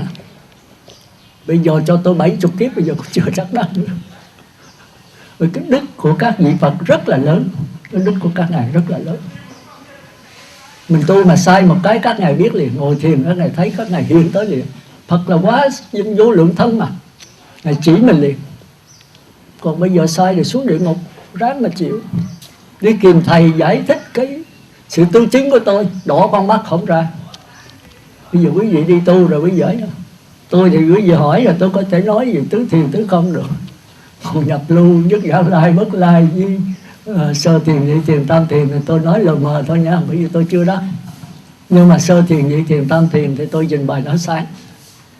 Còn giữa mà người trời với quả nhập lưu thì tôi nói vậy thôi chứ tôi cũng chưa chắc làm sao. Còn giữa sơ thiền, nhị thiền, tam thiền với quả thánh thứ nhì tôi cũng mơ màng. Sơ thiền, nhị thiền, tam thiền thì tôi rành đấy. Còn mà nó tương tự như quả thánh thứ nhì là nhập lưu thì nhất giả lai thì tôi cũng hơi mơ màng. Còn tứ thiền và tứ không nó tương tự với bất lai thì tứ thiền tứ không tôi có thể giải rành đó. Nhưng mà tương tạo Bất Lai thì tôi cũng thử mò thôi nha. Bây giờ tôi chưa phải là Bất Lai, hay đắc rồi mà tôi không biết thì có đó tôi xin nói thiệt đi thôi. Còn mà tôi không đắc thì tôi biết rằng tôi không đắc, nó có rất khó. Thì bây giờ đúng ra là tôi không nên nói. Chưa đắc mà nói cái gì? Đức Phật hồi xưa dạy con nói cái gì là con có chứng đắc. Chứng đắc cái gì con hãy nói. Mà tôi nói những cái tôi không có chứng đắc thì tôi xin quý vị tha lỗi cho tôi đó. Thì nó là giả rách, nhưng mà nó đỡ móng tay, có hơn là không có. Thì cái buổi mật pháp này làm sao mà tìm một vị sư có chứng đắc. Nếu quý vị thấy quý vị bỏ đây đi lại chỗ đó nghe. Tôi không có cầm quý vị đâu, tôi nói thật. Quý vị thọ giới với tôi rồi quý vị về cũng tung như tôi, rồi quý vị về cũng tung như thường. Quý vị có thể đi các nơi. Thì đâu có cô nào lại bạch tôi đó. Bạch sư các chùa nơi người ta thọ giới là cho cái phái. Con ở đây không có cái gì người ta hỏi. Nói thọ giới ở Ngọc Dân, cô tu lậu, tu mà không có phái, không có thể chứng minh gì hết, không có chứng minh nhân dân. Tôi nói vậy là lại đó thọ giới lại, xin cái phái. Nó không, con xin sư à, thôi không muốn thọ đâu hết, con kính sư, con muốn ở đây. Nói đây thì không có phái, chịu không chịu thì thôi, có chơi thôi. Tôi không có phái không vậy đó, nó bận rộn lắm. Cái phái là phải đi in ra, nói của con in đó, bao nhiêu tiền tôi con in hết. Sư muốn mấy trăm ngàn tôi con in hết. Rồi phải ký tên rồi ăn mộc này kia. Tôi nói tôi không có làm cái đó. Có chỗ là đặt bài thơ nữa đó, đặt pháp danh rồi đặt cái bài thơ cho pháp danh của mình. Thì tôi nói quý vị thích thì đi đó. Giờ thọ giới được cũng không sao, thọ giới lại, nó đặt pháp danh lại, tôi rất vui. Chỗ nào tu được là cứ tu. Giờ Thiên Chúa, Cao Đài hay Quả Hảo, chỗ nào mình nghe nó hợp mình cứ tu. Nhưng mà đừng nhớ, đừng có đi thần quyền nha, đừng có ông lên bà xuống nha, đừng có vô chính trị nha, đừng có lụng, có cái đó là lơ mơ, là ở tù đấy. Thì nếu không nghe tôi thì cứ làm. Nhưng mà tôi hơi phiền tôi thiếu cái đức. Tôi dạy Phật tử không nghe, tôi đã cản trước rồi. Đi các nơi chỗ bị mình là tín đồ của lẽ phải, chứ không phải tín đồ của Ngọc Dân, không có vụ đó. Tín đồ lẽ phải, chỗ nào phải là mình đến nghe, chỗ nào không phải là lánh xa. Đừng có phê phán, đừng có nói xấu. Mình cái nhận thức mình nhiều khi mình thấy nó sai, nhưng mà có khi nó đúng rồi mình làm sao. Nín thinh, mình thấy không hợp gì. Cái đạo Phật sư đã giảng rồi, con thấy chỗ này không đúng vậy, lặng lẽ rút lui. Đừng có phê phán, người ta có hỏi nó tôi cũng không biết, tôi cũng không rành lắm. Còn chỗ nào mình thấy chánh pháp mình có thể tuyên dương, mà chỗ đó tôi đúng vậy, theo cái hiểu biết của tôi thì nó đúng. Mà hiểu biết ở đâu?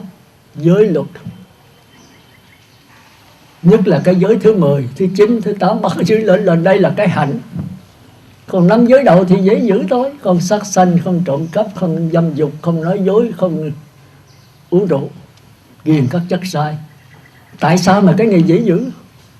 Vì nước phạm thì ở tù, người ta thưa mình sát sanh đi giết người, giết cái con thú lớn, con chó, con ấy của người ta thì người ta thấy đi thưa thôi. Con chó người ta nuôi xuống mà giết chết, ăn thịt, con gà mình bắt mẹ ăn thịt, người ta đi thưa công an ở tù. Thành ra dễ giữ. Mình sợ cái ngã này là bị ở tù. Rồi trộm cắp lấy của không cho, đi thưa nữa. Người ta dám lăn trả chồng con người khác thì cũng ở tù thôi, người ta dám là chết luôn. Còn cái giới thứ 6, thứ 7 là không ai làm gì được. Ngồi ghế cao, nằm vừa rộng, chế lớn cho xinh đẹp. Tôi ngồi cái ghế sa đông ở cái lấy lắc, tôi cà lắc, tôi hấp thuốc bò chứa o. Không lẽ Phật tử đi thưa tôi? Nói vậy đó, tôi dễ nói. Bất quá là tôi không có tư cách người tu, tôi không có cái oai nghi, không có cái hạnh kỷ người tu, thì Phật tử không kính tôi thôi, chứ đâu có làm gì tôi được. Thành ra mấy cái sau này nên nhớ là cái hạnh. Thành ra Nhị Tổ thường nói giới thì dễ giữ mà hạnh khó gìn. Thứ 6 là không ngồi ghế cao nằm dương rộng, khó mà gìn được lắm. Thứ 7 là không nghe xem trong tịnh xá. Tôi có radio, có truyền hình bự, tôi ngồi tôi coi là làm gì? Tôi coi đá banh quốc tế luôn. Rồi giới thứ 8 là trang điểm phấn son. Tôi mặc đồ KT, đi giày sandal nữa, tôi bơm mắt kiến màu, bơm kiến vàng nữa này kia. Rồi ai làm gì đeo đồng hồ vàng thì của tôi thôi. Nhưng mà cái hạnh kiểm, cái tư cách, cái oai nghi của người tu là không xứng đáng. Không xứng đáng là hại tôi. Nói vậy là chưa hiểu. Tôi là tất cả, Tất cả là tôi tu cho tất cả cha mẹ của quyền, và cho Phật tử, cho tất cả chúng sanh, cho nước Việt Nam và cho cả thế giới. Đừng nhớ Đức Phật mình là cái gì? 2000 mấy trăm năm rồi mà thế giới vẫn còn biết ơn, vẫn tôn vinh Ngài. Thế nên Ngài là ảnh hưởng tới muôn đời đó.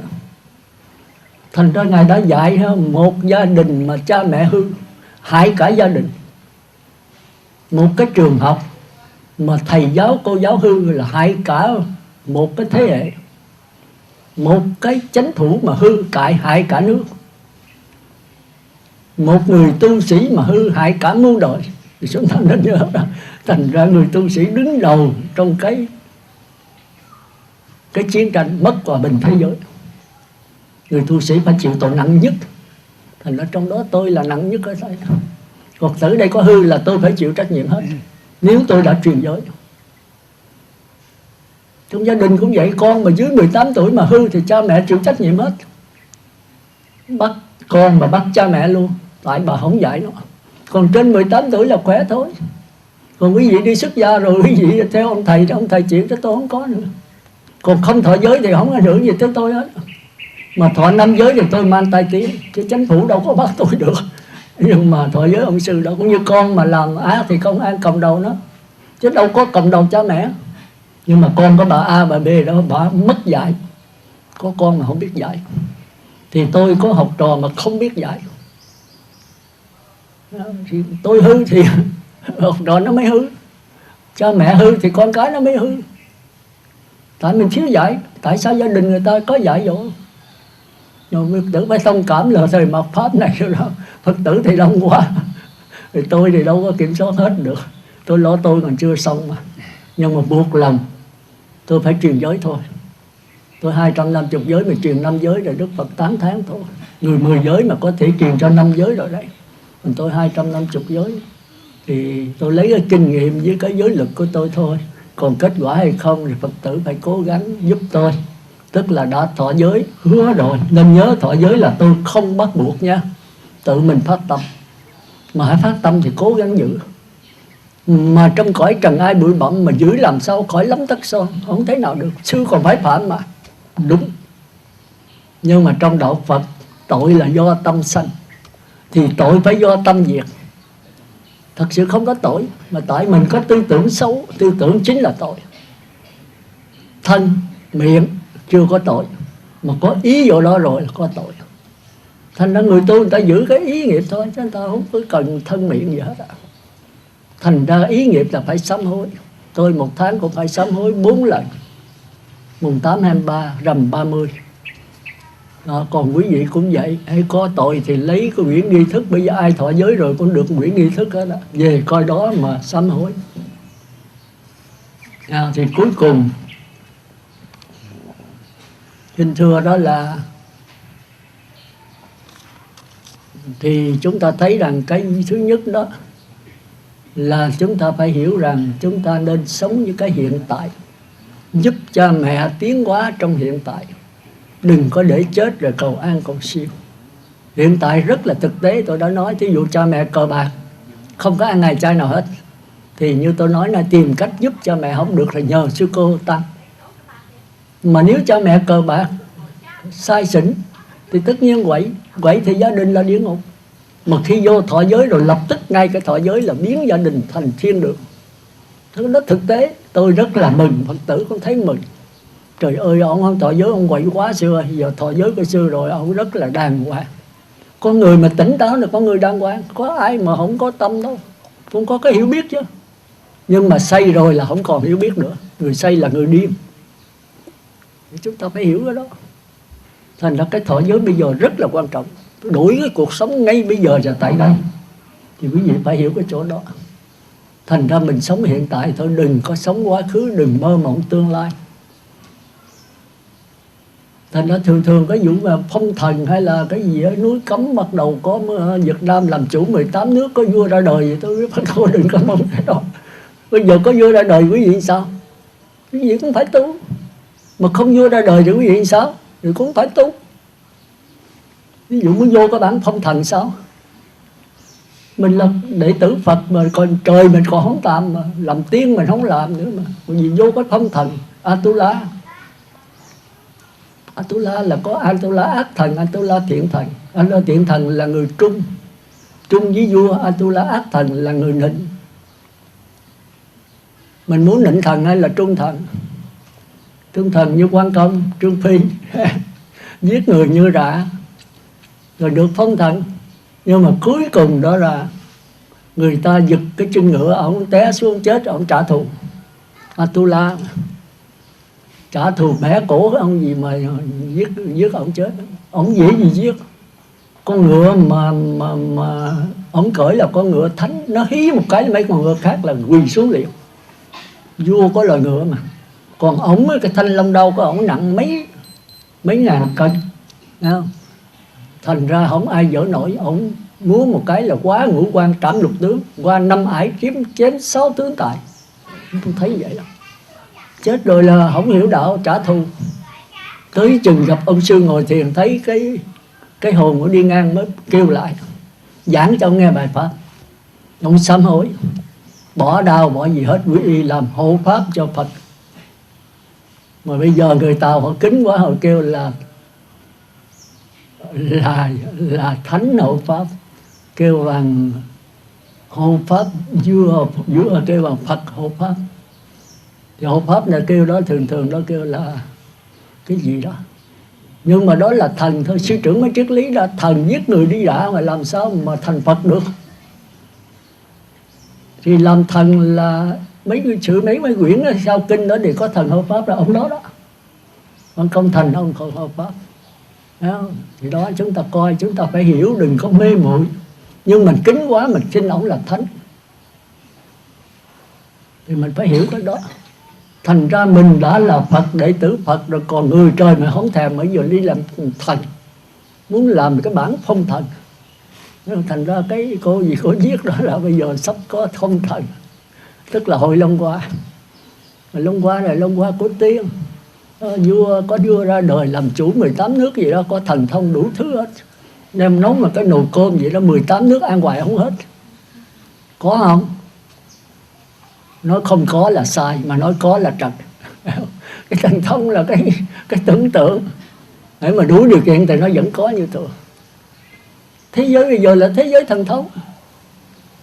Người ta có thể mà đào cái hầm xe lửa từ cái biển này qua biển khác. Nước Anh, nước Pháp cách nhau 50 cây số qua cái biển Manche, đào cái đường xe lửa chạy ở dưới biển. Ghê chưa? Làm được mấy chục năm trước rồi, lâu rồi. Rồi bây giờ đàn dân động thổ người ta đi vào cung trăng. Rồi ở trong đó ăn một cái viên thuốc nhỏ xíu có thể sống 10 mấy 20 ngày không chết. Thuốc bổ. Nhưng mà thành Phật là thành không được. Cái đó có thể thành trời thành tiên, có thể luyện đá hóa vàng, có thể biến cái quả địa cầu này đất thành vàng luôn. Thành ra thế giới cực lạc đâu phải là nó dốc. Khoa học bây giờ vẫn làm được, nhưng mà tại sao không làm? Tốn kém, dùng búa bối không à.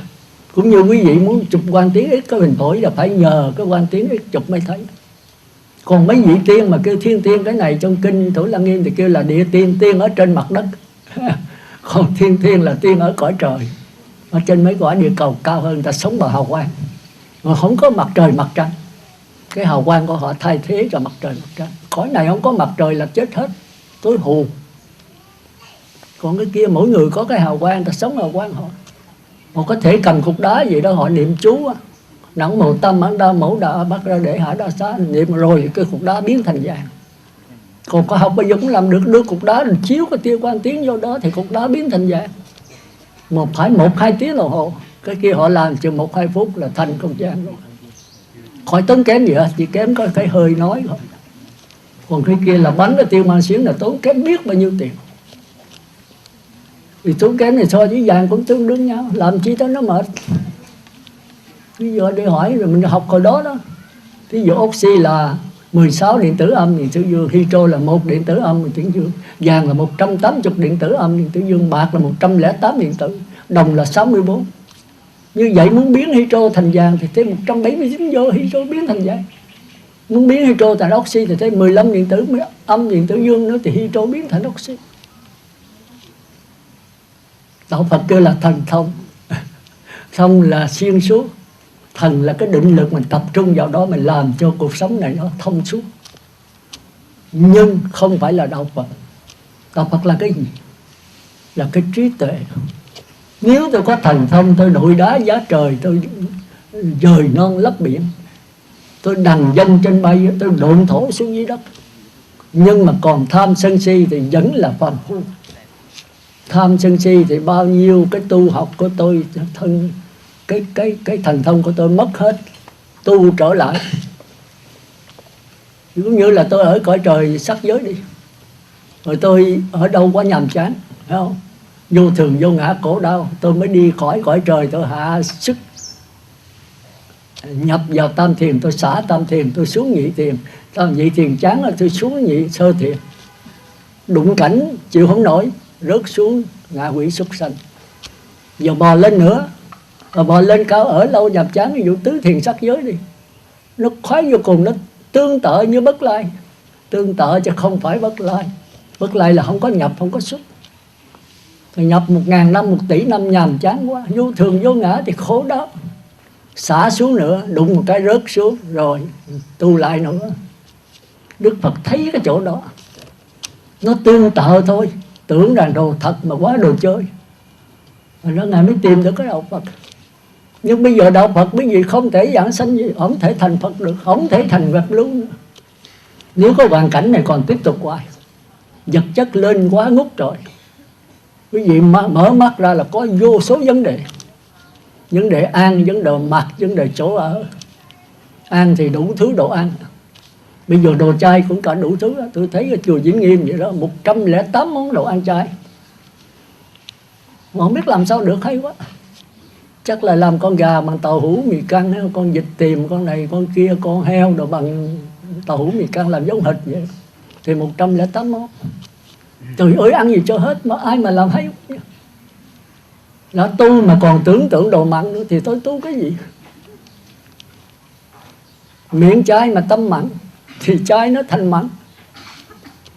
Nên tôi thấy là đăng trên báo mỗi dòng hóa Phật giáo trên báo giác ngộ, thì tôi thấy là cái chỗ đó là 108 món đồ ăn chay. Tôi nói hồi ôi làm sao ăn cho hết. Mà vô đó thì chắc phải mấy cả triệu bạc á, bữa ăn á. Rồi đó tôi thấy bây giờ không có thật tu, cái hình thức không à. Con gà tìm thì mở bằng tàu hũ mì căng mà làm giống con gà hết, có mồng có này kia nằm ở trên đó giống như con gà mình đi quay đó vậy. Giống hệt. Chi vậy? Bây giờ quý vị cũng vậy đó, tu là hình thức không à. Muốn xanh xanh đỏ đỏ, cái lễ lộc thì treo cờ Phật giáo nhóc hết. Rồi có chuông, có cánh, có nọ, cái này kia ầm ĩ, cái gì khoái đến đó. Mà kêu ngồi thiền trong vắng vẻ thì buồn teo vắng tẻo, tu cái gì xuống. Vô đây buồn muốn chết luôn, không có trò truyền trống, không có gì hết. Người ta Tết, người ta lời đó, rồi quý sư còn lì xì tụi con cái bao thơ tiền ở trong đó. Ở đây không có cái gì hết, mà lợi bị rầy hoài. Tôi là mang tiếng là rầy. Tôi còn là rầy tôi con hoài. Tôi rầy quý vị ích lợi gì cho tôi? Tôi nuống quý vị đắc quả đó. Tôi nói thật sự chứ tôi rầy ích lợi cho tôi. Tôi thấy sai là tôi nói hả? Tôi nói là cái hình thức phải có, nhưng mà phải đơn giản, để tất cả vào có nội dung. Nội dung là gì? Nội dung là cái hiểu biết của quý vị. Nếu quý vị chạy theo xanh xanh đỏ đỏ rồi quý vị không có trở về với mình, mà trở về mình rất là khó. Khi trở về với mình, quý vị biết mình tham, mình sân, mình si. Rồi ví dụ mấy kinh pháp cải sửa, chạy trốn, đè nén nó, thì tôi lại nói sai nữa. Cái gì sư cũng nói sai hết rồi làm sao? Tụi con không biết là 4 đường ác, sư nói tụi con chịu. Bây giờ con biết mình sân, biết mình tham, thì bây giờ con cải sửa, sân thì đừng cho sân, tham đừng cho tham. Sư cũng nói không được, có đó là người trời. Bây giờ làm sao? Mà đặt chứ làm sao, chứ nói làm sao là lẫn quẩn nữa. Tụi con tu cái gì bây giờ? Thì cái pháp Phật nó khó như vậy. Thì từ từ thủng thỉnh mà lượn qua rồi, chứ gấp quá rồi không đi được. Rồi tới cuối cùng là sư nói là đạo Phật bây giờ không còn nữa, giàu cho quý ấy thì cái hoàn cảnh bây giờ nó cũng quá. Nhưng mà tôi có giới lối thuốc. Thôi quý vị, tôi người trời khỏi cũng được, mà phải nhất niệm ạ. Niệm Phật nhập tâm thì sanh về cõi trời, nhị thiền của sắc giới, rồi mất thân là tam thiền của sắc giới. Bây giờ chỉ vì thêm cái phát nguyện nữa: bạch Đức A Di Đà, con không muốn ở cõi trời đâu. A Di Đà tiếp dẫn con về cõi Phật. A Di Đà hỏi con nhất niệm chưa? Mà nói con học cái nhất niệm là sao? A Di Đà thì chết rồi. Mình mà nhất niệm mình không biết nữa mà làm sao? Niệm Phật đếm từ 1 tới 10 chưa nhất niệm. Niệm Phật khỏi đếm chưa nhất niệm. Rồi bây giờ con muốn về mà con không đi tới cái thứ 3 được rồi làm sao? A Di Đà bây giờ chỉ rất rõ: nhờ ban hộ niệm, nhờ nhất là người khai thị thì dẫn giảng sanh thôi. Rồi bây giờ ở đằng con không có chùa, không có gì hết, con làm sao? Mình cứ làm sao không à? Sao mình ngu quá vậy? Thì bây giờ Phật tử với nhau hợp thành cái ban hộ niệm. Ở đâu mà không có Phật tử, không có các nhà sư thì mình thay thế các nhà sư. Rồi con làm sao biết khai thị? Con không biết giáo lý gì hết. Thì 10 người, 20 người, có 1-2 người đi học cái cách thay thị. Trong lẽ 20 người không có người nào thông minh sao? Ngu hết sao? Thì tìm cách coi kinh sách, băng, đĩa. Còn không ấy 1-2 người nào đủ phương tiện mình giúp đỡ rồi đó, bay lại cái chùa nào giỏi đó mình thỉnh pháp mình nghe. Chừng 2 người, 3 người là đủ rồi. Đúng là 1 người cũng đủ rồi. Nhưng mà người đó bệnh rồi làm sao? Nó phải 2-3 người. Còn cái người niệm Phật thì dễ ở thôi. Cần giữ 5 giới cái A Di Đà Phật, A Di Đà Phật, Nam Mô A Di Đà Phật rồi xong. Người hộ niệm thì dễ dàng. Người khai thị là khó. Khai định là quyết định cho người hấp hối giảng sanh. Rồi nói: bà có nghe cái ban hộ niệm ta sao? Nghe bà niệm theo. Hãy bà mê thì kêu tỉnh. Rồi có hỏi bà có niệm hay không? Mà nếu bà mỉm cười thì thượng sanh, bà chớp mắt, bà gật đầu trung sanh, bà chớp mắt thì hạ sanh. Thì người khai thị phải rành mấy cái này. Có thấy cảnh giới gì lạ thì bà đừng có sợ. Rồi kêu hết gia đình với mình ra quỳ lại A Di Đà, xin A Di Đà giúp đỡ cho người này, đừng có bị mấy cái dông, thì có bị cô hồn nó phá nữa. Thì mình phải biết cách nói. Tất cả cô hồn những cái dông mà phá người này bởi vì trước người chưa có tu, thành ra tạo biết bao nhiêu nghiệp. Bây giờ biết tu rồi, tôi thay diện cho người hấp hối và cả gia đình hồi hướng cái phước báo tu mình cho các dông cùng giảng sanh về cực lạc. Xin A Di Đà giúp đỡ cho cái lời cầu nguyện của con nó linh thiêng. Xin 1 lần cũng được, 2 thì 3, không 3 nữa thì 4, thì xin là được thôi. Nếu thành tâm, tôi xin nữa không cái nữa. Nếu mà thành tâm 1 lần thôi. Mà A Di Đà mà cái thành tâm mình Ngài hiện sướng là dùng cái hào quang, thì bây giờ dầu cứng đầu cách mấy cũng là tỉnh lại thôi. Mấy cái dòng tha liền lập tức. Còn không có A Di Đà thì khó Nhiều khi cái đức mình không đủ cảm hóa nó. Mà có A Di Đà hỗ trợ thì cái đức Ngài là bao la. Ngài hỗ trợ cái hào quang đến là mấy cái dông mà nó thù oán nó sẽ tha thứ hết. Cái này là tôi thấy ông Diệu Âm nói, và tôi cũng đã làm nhiều chỗ rồi, kết quả thành ra thế giới tịnh độ này nó rất hay. Dầu có niệm Phật nhiều, dầu có niệm Phật ít, dầu nhất niệm, dầu còn tạp niệm vẫn giảng sanh, nhưng mà phải biết cách. Thành ra tôi nặng nghĩ quý vị đến đây nghe pháp để chuẩn bị cái chết. Tôi nói trước vậy. Mình rất sợ chết. Có nhiều người không chịu chết, không chịu chết thì làm sao giảng sanh? Hoặc cái gì là tiếp dẫn mình về đó, coi khoan rồi gì đó, con chưa muốn chết, con muốn sống nữa. Nhưng mà nếu tuổi thọ bà hết rồi làm sao? Phật cũng không cứu được. Bây giờ tuổi thọ bà chưa hết, nhưng bà phải trải nghiệm bà nằm như vậy 2 năm trời, cho lỡ lưng hết bà mới chết, bà chịu không? Không, con muốn giảng sanh liền. A Di Đà nói thầy có thể giúp con giảng sanh, nhưng mà con phải nhất niệm. Ban hộ niệm phải giúp đỡ con, người khai thị giúp đỡ con phải tỉnh táo trước khi chết. Nghĩa là chết đừng có mê. Mỉm cười, hoặc gật đầu, hoặc chớp mắt. Rồi muốn biết chắc chắn nữa, con để 8 tiếng tay chân mình ùi những lúc sống. Còn cứng như khúc tuổi là không giảng sanh. 2 cái này là triệu chứng giảng sanh đủ rồi. Còn muốn chắc chắn hơn nữa, giảng sanh về hạ phẩm, hạ sanh, trung sanh, thượng sanh, thì rờ trong châu thân. Mà người rờ rất quan trọng nha. Người chết là 8 tiếng dây thần kinh nó còn hình cảm giác á, nó còn bén nhạy. Nếu rờ mạnh một chút, hoặc cái người đó mà cái linh hồn họ yếu, họ ăn nhậu này kia, họ có tư tưởng ác, thì rồi tới là người chết cảm ứng mạnh lắm, bén nhảy lắm. Nhất là người không có giữ giới, ăn thịt uống rượu mà lợi gần là họ bắt đầu họ khổ, họ bực mình, họ quất, họ chết, họ sanh súc sanh liền. Thành ra chết rồi nhớ những người không giữ giới, những người mà nói tục thô tháo, đừng cho lợi gần người chết. Nhất là những người mà người chết không thích, là lúc còn sống không thích, đừng cho lợi gần. Thì đúng hơn các nhà sư có giới đức là sư cô đến soi soát thì hay nhất. Thì tôi nói tắt thì trên đỉnh còn nóng, thượng sanh là trung sanh, tức là qua thánh đấy, nhập lưu nhất nó lai bất lại a la hán. Tôi nghĩ rằng cư sĩ không bao giờ có, nhưng mà tôi gặp qua 3-4 người vẫn có như thường. Tôi mới suy nghĩ có di thức nói là nhờ cái ban hội này, nhờ người khai thị. Đúng ra họ chỉ hạ phẩm thôi, họ dọt lên trung phẩm là nhờ cái niềm tin. Thành ra cái tịnh độ, cái niềm tin phải vững chắc. Mà niềm tin người hấp hối không là quan trọng nhất. Mà nếu gia đình mà phản phục nữa thì không giảng sanh được. Nó khó vậy đó. Phải cả gia đình tin. Và cái ban hộ niệm phải là người thật thà, chất phác, có giữ giới đàng hoàng, mà càng đông càng tốt. Thì nhờ cái áp lực này, người chết có thể giảng sanh qua bậc thánh. Đây là một trường hợp rất hy hữu, mà đã xảy ra 4-5 lần rồi, 4-5 chỗ tôi khai thị. Chết rồi đó là hồi lúc chết thì hơi xanh, chết tỉnh táo. Tôi khai thị lần thứ nhất, thứ nhì, thứ ba. Khi lần thứ nhất là đi rồi, chết rồi. Để 8 tiếng chai nhưng mềm ùi. Mà trên đỉnh đầu còn nóng, đây là một cái điều rất lạ. Còn cơ thể lạnh hết. Thì thiêu ra có xá lợi, có người tới mấy ngàn hột, có người có mấy trăm hột. Quý vị nên nhớ những thầy, những hòa thượng tu hồi 5-6 tuổi lúc nhỏ xuất gia, tới 8 mấy 9 tuổi chết, không có hột xá lợi nào hết. Tu Thiền Tông mà chưa có nhất niệm, hoặc là nhất niệm rồi nhưng mà lúc cuối nó hấp hối, nó lại tạp niệm. Bởi vì khi chết có 4 điều kiện. Một là trọng nghiệp. Trọng nghiệp đây là những người đắc sơ thiền, nhị thiền, tam thiền, tứ thiền, không có thân trung ấm, tức là không có cái linh hồn, về lập tức.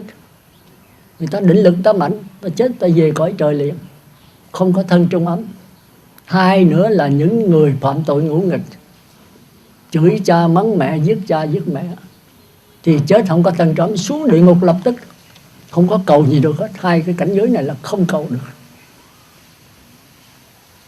Còn cái thường nghiệp, tức là hàng ngày mình đi Phật thất 24 tiếng mình đi chưa tịnh xá Phật thất là lỡ 20 tiếng hay 18 tiếng rồi, thì cái thường nghiệp này chết là đi về cõi cực lạc. Cái định lực mình khá mạnh, và nhờ ban hộ niệm nữa thì giảng sanh. Còn hai cái nghịch chiều là cái này khó nhất, là cái nghiệp lẻ tẻ, tức là hàng ngày 20 tiếng tôi đi chùa tịnh xá rồi, nhưng mà khi chết không có người khai thị, không có người niệm Phật, tôi mê man, thì cái dòng linh hồn tôi nó trôi chảy như vậy. Thì trong cuộc sống mà lúc mình chưa tu thì có nhiều cái chuyện, có khi làm việc ác, có khi làm việc thiện, có khi đi quỷ lạo, đi bố thí giúp đỡ người nghèo, rồi có khi thì hồi nhỏ đây vô trong chùa, vô chùa thì phá cây trái, rồi hay là nhà ta ăn cắp cây trái học sinh mà, nhất quỷ nhì ma, thứ ba là học sinh. Thì cái này nó hiện ra tắc thở 4 đường ác liền, là cái nghiệp cuối cùng, cận tử nghiệp, nó quyết định cho vấn đề giảng sanh. Thành ra di thức rất là hay vấn đề đó, mình phải hiểu vấn đề đó. Thôi đại khái nó là như vậy, quý vị cố gắng. Thành ra đến đây để mình chuẩn bị. Thành ra dầu muốn dầu không cũng phải quy y tam bảo, thọ trì 5 giới. Mà giữ giới cho kỹ thì niệm Phật dễ nhất niệm. Nhưng mà thời buổi này căn cơ mình thấp, mà vật chất nó quá cao thì khó nhất niệm được. Thành ra chúng ta phải lập cái ban hộ niệm. Nhất là bên ngoại quốc nhiều cái nhà không có chùa, thì mình rủ lối xóm mình đó, Phật tử của mình họp lại 10 mấy 20 cũng được. Hãy người nào bệnh đó, quý vị giờ có thần thông hết, điện thoại kêu lại, càng đông càng tốt. Quý vị hộ niệm, và phải có 2-3 người học cái cách thức khai thị. Nhưng khai thị là phải ngồi sát bên người hấp hối, đừng để người hấp hối mê. Mà nếu chết mà tỉnh táo là thứ nhất, mỉm cười, gật đầu và chớp mắt, thì cái này là bảo đảm một điều. Còn cái thứ hai là 8 tiếng đồng hồ Thì dây thần kinh mới đứt. Chúng ta có hai cách chết. Khi mà tắt thở rồi mắt tai mũi lưỡi chết liền. Nhưng mà dây thần kinh thị giác, thính giác, khứu giác, xúc giác vẫn còn 8 tiếng. 8 tiếng mới đứt. Thì đây là chết thiệt đấy. Thành ra trong 8 tiếng đồng hồ mà nếu còn nóng là khoan á, có thể sống lại. Mà quá 8 tiếng rồi thì chết thiệt. Nhưng mà có trường hợp đặc biệt, có khi 1-2 ngày vẫn sống lại. Thì cái đây là cái nào cũng có trường hợp ngoại lệ á, trường hợp hy hữu để ít lắm.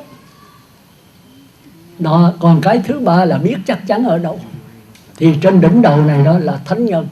Cái trán là thượng sanh, hạ phẩm mà thượng sanh. Cái mặt là trung sanh, cái ngực đó là hạ sanh. Hết rồi. Còn cái bụng nóng rồi ngạ quỷ. Cái chân nóng đó súc sanh. Cái bàn chân nóng là địa ngục. Xong cái đời người. Thì nó giảng sanh hay không mình biết liền. Nhất là người con phải lo cha mẹ lúc sống.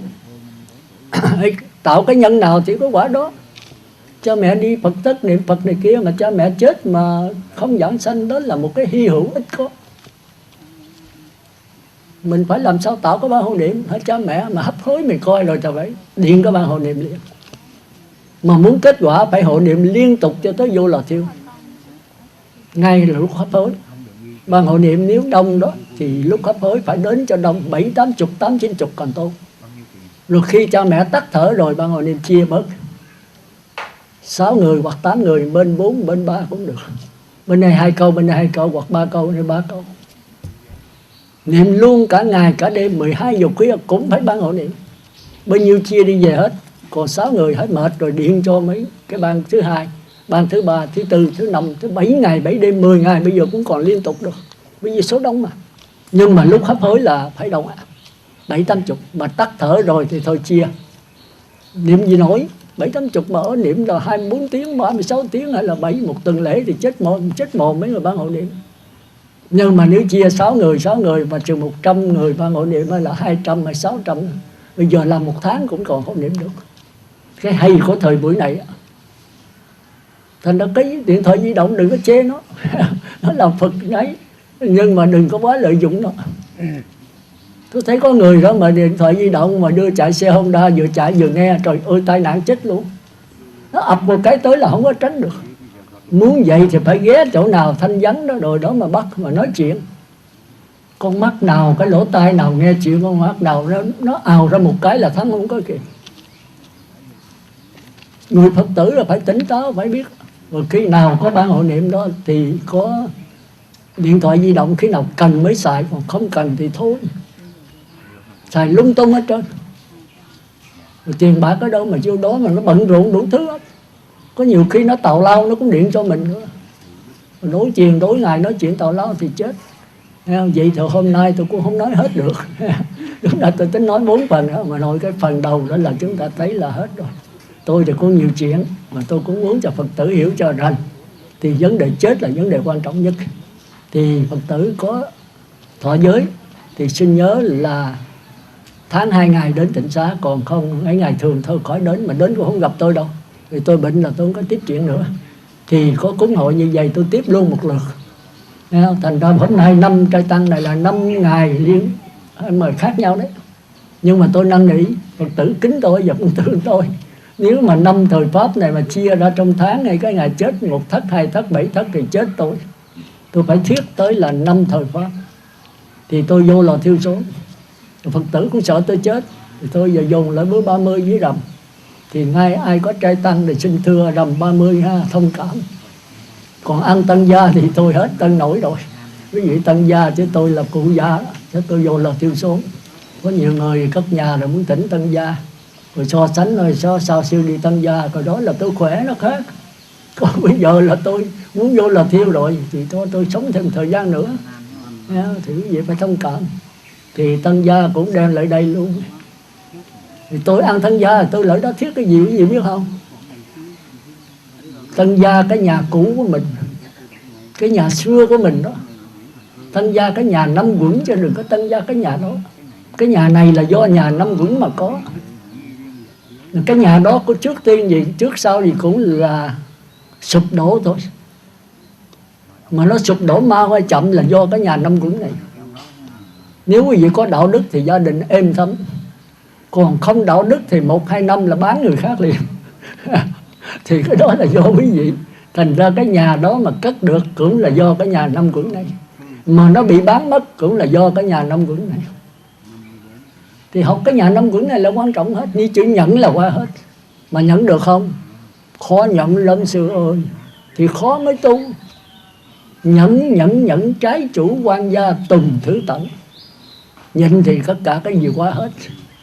Mày chửi tao 1 tiếng, tao chửi mình 4 tiếng. Thì như vậy là tan nát hết. Thành ra vợ chồng bây giờ ly dị cũng do cái đó, không có nhẫn. Mà cái chánh là cái gì? Tiền bạc. Vợ chồng ly dị, cha con hiểu lầm nhau cũng do tiền bạc. Thế giới chiến tranh cũng do tiền bạc. Đệ nhất, đệ nhị thế chiến kinh tế. Bây giờ đệ tam thế chiến cũng kinh tế nữa. Đồ đạc bây giờ sản xuất một đống, bán không chảy. Rồi nước này qua nước kia cũng ối động. Rồi mấy người giàu thì bây giờ giàu kết xù. Còn mấy người nghèo mạt rệp. Hồi xưa số giàu có nhưng mà vừa phải, số nghèo cũng ít thôi. Còn bây giờ số giàu biết là ít hơn hồi xưa, mà giàu gấp mấy lần, mấy chục lần hồi xưa. Còn nghèo bây giờ sạc đông vô cùng. Thì thấy nghèo thì sao? Thấy bần cùng thì sanh đã tạc, sanh đã trộm cắp. Mà trộm cắp không được thì sao? Trộm cướp. Nó lấy của nó thì nó được bắt, bây giờ giết nó luôn. Để chủ nhà mà rượt theo nó giết luôn. Thì đó là trộm cướp chứ không còn trộm cắp nữa. Trộm cắp thì nó sợ mình. Trộm cướp là nó không sợ mình, phải sợ nó. Cái gì tiền bạc mà rượt theo mình la làng thì nó bắn mình hoặc nó chặt mình chết luôn. Mùi gì đâu. Vì mình dư. Mình giàu quá nó nghèo thì nó phải lấy đâu. Mình đã quý vị cất nhà rồi nó giờ khóa 2-3 lốp, 10 lốp bây giờ cũng không tôi giờ là. Dù ít dày thì móng tay nhỏ. 10 lốp thì nó làm axit, nó để vô một cái rồi là bung hết trơn, nó vô nhà nó lấy. Thành ra Đức Phật khuyên là mình phải biết bố thí. Không bố thí đó thì cướp nó lấy. Không lấy nữa thì chánh quyền tịch thu để cho người khác. Thì chúng ta thấy qua cái thời đó rồi. Mấy người giàu sạch xanh hết. Có người tiếc tiền của phải chết. Thành ra Đức Phật nói tiền của thuộc về 5 nhà, ta không có. 5 nhà là nhà gì quý vị biết không? Nước trôi, lũ lụt là không còn một các bạc nữa. Cái thân mạng mình còn giữ không xong. Kéo hết trơn tài sản nhà cửa, không còn cái gì đâu. Động sản, bất động sản gì dâm ngáo. Lửa cháy, một đám lửa cháy rồi thiêu rùi hết. Nước trôi, lửa cháy. Vợ con phá tán. Chúng ta thấy người nào làm giàu đó là những người bất lương mới làm giàu được. Tôi nói xin lỗi với nhà giàu. Thì để ý coi. Phải chợ đen, chợ đỏ mới giàu. Chứ mà buôn bán lương thiện là khó giàu. Cũng giàu vừa thôi chứ không có giàu kết xù được. Thì mấy người buôn bán biết. Thành ra trong mấy năm nghề đó Đức Phật cấm buôn bán là đứng đầu. Sĩ, nông, công, thương. Thương mãi là ác nhất. Là người gia đình ta đạo đức ta không có vụ buôn bán. Người sĩ đó là bác sĩ không? Giáo sư, những cái người kỹ sư đó là cái nghề cao thượng nhất. Nhưng mà hồi xưa thì bây giờ giáo sư rồi tôi thấy cũng không cao thượng gì hết. Có dạy thêm mà có bán đồ ở trong trường học đó. Không mua thì đi nó. Thì bây giờ mô Phật, mô Phạm không còn nữa. Còn mô Phật bây giờ cũng không còn luôn nữa. Thế là vậy đó. Mấy thầy tu bây giờ cũng không có tin tưởng nổi. Còn thầy giáo, cô giáo bây giờ không có là làm gương mẫu gì đó cho học sinh đó là. Thì chúng ta phải hiểu là cái thứ nhất là nước trôi, thứ hai là lửa cháy, thứ ba là vợ con phát tán. Thành ra gia đình nào mà giàu có thì con thường xì ke ma túy. Bất lương thì mấy cái đời nào nó, bởi vì cái cuộc đời này là ân định quán trả. Mình làm giàu bất lương thì những cái người mà chết vì cái bất lương của mình nó sanh vào gia đình để nó phát tán, tiêu tan. Thì quý vị nhìn có phải không? Tôi nói vậy đó, quý vị ngày rành hơn tôi đó. Nhưng mà tôi nghe Phật tử nói thôi. Thì đa số người bất lương là con cái là bất lương hết. Người giàu có. Nhất là nước trôi, nhì là lửa cháy, ba là vợ con phát tán, 4 là trộm cướp. Để giàu quá nó để ý. Ví dụ mà có mấy cái xiềng xích cũng vậy, nó cắt đứt hết. Ở Sài Gòn đó nó đánh ban ngày, Mới 4-5 giờ sáng là tiệm vàng vô là nó làm, nó lấy hết. Có súng mà. Thì mới điện thoại kêu chính phủ lợi thì nó vét sạch, nó vong liền. Thì cảnh sát mới tới làm gì được. Thế là tôi thấy báo với các ngộ nó đáng đó. Thì chúng ta thấy là một cái thứ năm là gì? Chính phủ tịch thầu. Để vào thì thường thường là có gian lận, chợ đen, chợ đỏ. Thì chính phủ vô tịch thầu hết trơn thì cũng trống trơn. Thành ra đừng có ham giàu. Giàu tinh thần á thì tốt. Hay giàu thì nên bố thí. Thành ra Đức Phật thì bây giờ cái đạo Phật nó ngược. Nghèo thì phải nên bố thí, giàu thì phải xuất gia. Trời ơi, có nghèo muốn chết là bố thí cái gì? Hai vợ chồng nó có một bộ đồ. Vợ mà đi chợ thì chồng ở nhà ở truồng trần. Còn về đi chợ về rồi thì ông chồng vợ phải ở trần ở truồng nấu cơm, ông chồng đi làm để kiếm tiền. Nghèo cho tới là có một bộ quần áo thôi. Đức Phật tới xin. Tôi nói tôi coi cái đó tôi bất nhận. Tôi nói ông Phật gì kỳ cục. Mà không ngờ là cái tâm. Bố thí là bố thí tâm, như tôi nói nãy, trái tăng là trái tâm tánh, chứ không phải trái tăng tiền bạc. Bất cứ làm cái gì cũng phải giữ cái tâm đó. Dầu bố thí, dầu sát sanh, dầu trộm cắp, dầu tà dâm cũng phải giữ cái tâm. Thành ra các vị thánh nhân người ta sát sanh mà người ta không mang nghiệp. Còn mình mà không sát sanh, mình tưởng tượng thôi là mình mang nghiệp. Bởi vì cái ý nghiệp là quan trọng. Bây giờ tôi thấy con gà đó hay không? Tôi là thầy tôi không ăn, nhưng mà tôi thấy tôi thèm, mang nghiệp. Còn vị Bồ Tát Thánh người ta có thể giết con gà mà ta lại không nghiệp. Người ta giết là để cứu nó, hoặc là giết là cái phương tiện thôi. Chẳng hạn như người con mà giết gà để mà đãi khách cho cha, mà người này lại là trường trai, thì bây giờ nếu không nghe cha thì gia đình tan nát, cha con là phân ly. Thì trước khi giết con gà là phải chú nguyện cho nó năn nỉ, tôi không muốn giết chú đâu, nhưng vì tôi trì chữ hiếu. Nếu mà tôi không giết, không đãi khách cho cha đó thì giữa cha con phải chia lìa. Tôi từ nay không làm gì được hết. Nhưng mà tôi giết lần rồi tôi vĩnh viễn khuyên cha tôi không giết nữa. Nếu mình giết là cha rất vui lòng. Cha mình có cái hiểu biết chứ. Trời ơi, con nó ăn chay trường mình kêu nó giết mà nó cũng vì mình nó giết. Thì cái tình thương cha rất, tuy không nói nhưng mà trong tâm là thầm thán phục đứa con của mình. Rồi lần nó khuyên ở ba, biết độ ba không được, bà đi tịnh xá nha bà đi chùa nhá. Không, thôi giờ con đem đĩa về cho ba nghe. Nó không. Mà nếu mà đối đãi với ông, trời mình đâu phải cây đá. Mình sai cái gì nó cũng làm hết. Nó ăn chay mà nó còn phải giết gì mình nữa. Thì bây giờ ba, con thỉnh các sư hay sư cô đến trại tăng. Cái này thì nó thấp quá rồi, nó đủ cái gì cũng không chịu hết. Thì thỉnh giờ bắt đầu cái cán câu.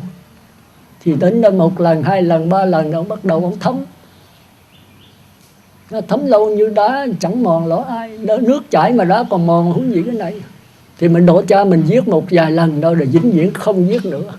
Thì cái này là cái thông minh của người con. Thì tóm lại là quý vị làm sao phải giữ 5 giới. Nói tới nói lui cũng không qua nói thật rồi. Và quý vị phải niệm Phật đếm từ 1 tới 10 niệm, không phải đếm. Thì may mắn có thể giảng sanh. Mà muốn chắc chắn phải có 3 hồi niệm. Nhất là người khai thị.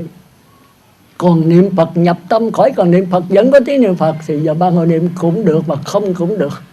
Nhưng mà phải 3 hồi niệm. Đặng giảng sanh cao hơn, có thể qua trung phẩm, qua thánh nhân. Thì các bạn hồi niệm người khai thị bao giờ cũng quan trọng thôi. Nó là cái trợ duyên. Thành ra chắc chắn giảng sanh, cho mà giảng sanh cao hơn. Còn chưa giảng sanh có thể giảng sanh. Thành ra có pháp môn tịnh độ làm gì làm cũng giảng sanh thôi, nếu mà hiểu biết. Mà quý vị không hiểu biết, thành ra cái thân tôi còn ma gì chứ mà tôi ráng lội vô vùng sâu vùng xa để tôi giảng pháp. Tôi đâu có khỏe. Rồi tôi té mà cho tới chết giấc rồi tôi cũng phải đi thôi. Tôi khỏe nữa là tôi đi nữa. Vùng sâu vùng xa giờ tôi tu nhiều lắm nha. Mấy người lớn tuổi 400-500 một cái chùa, 400-500 người đến nghe. Rồi tôi hỏi mấy bà niệm Phật bằng cái gì? Bà sư niệm bằng miệng. Tôi nói không có miệng được, niệm được không? Không có miệng làm sao niệm sư? Tôi nói vẫn niệm được như thường. Tôi đang nói chuyện với ông bà, tôi niệm Phật được không? Cái miệng tôi nói chuyện mà tôi vẫn niệm Phật thôi. Rồi bây giờ niệm bằng cái gì? Có người nói bằng linh hồn. Tôi hỏi linh hồn ở đâu? Nó ở trên đầu, có người nó ở trái tim, có người nó ở cái bụng. Tôi nói trật lắm. Thì thí dụ họ mới hiểu nó giống như cái làn sóng. Bây giờ cái bóng đèn này nó phát ra ánh sáng là của cái gì? Của bóng đèn trật. Nó của luồng điện linh hồn chứ đâu phải của bóng đèn. Nghe họ mới hiểu được. Mà bây giờ tôi nói vậy rồi, bây giờ mấy ông bà cái linh hồn ở đâu cũng không biết.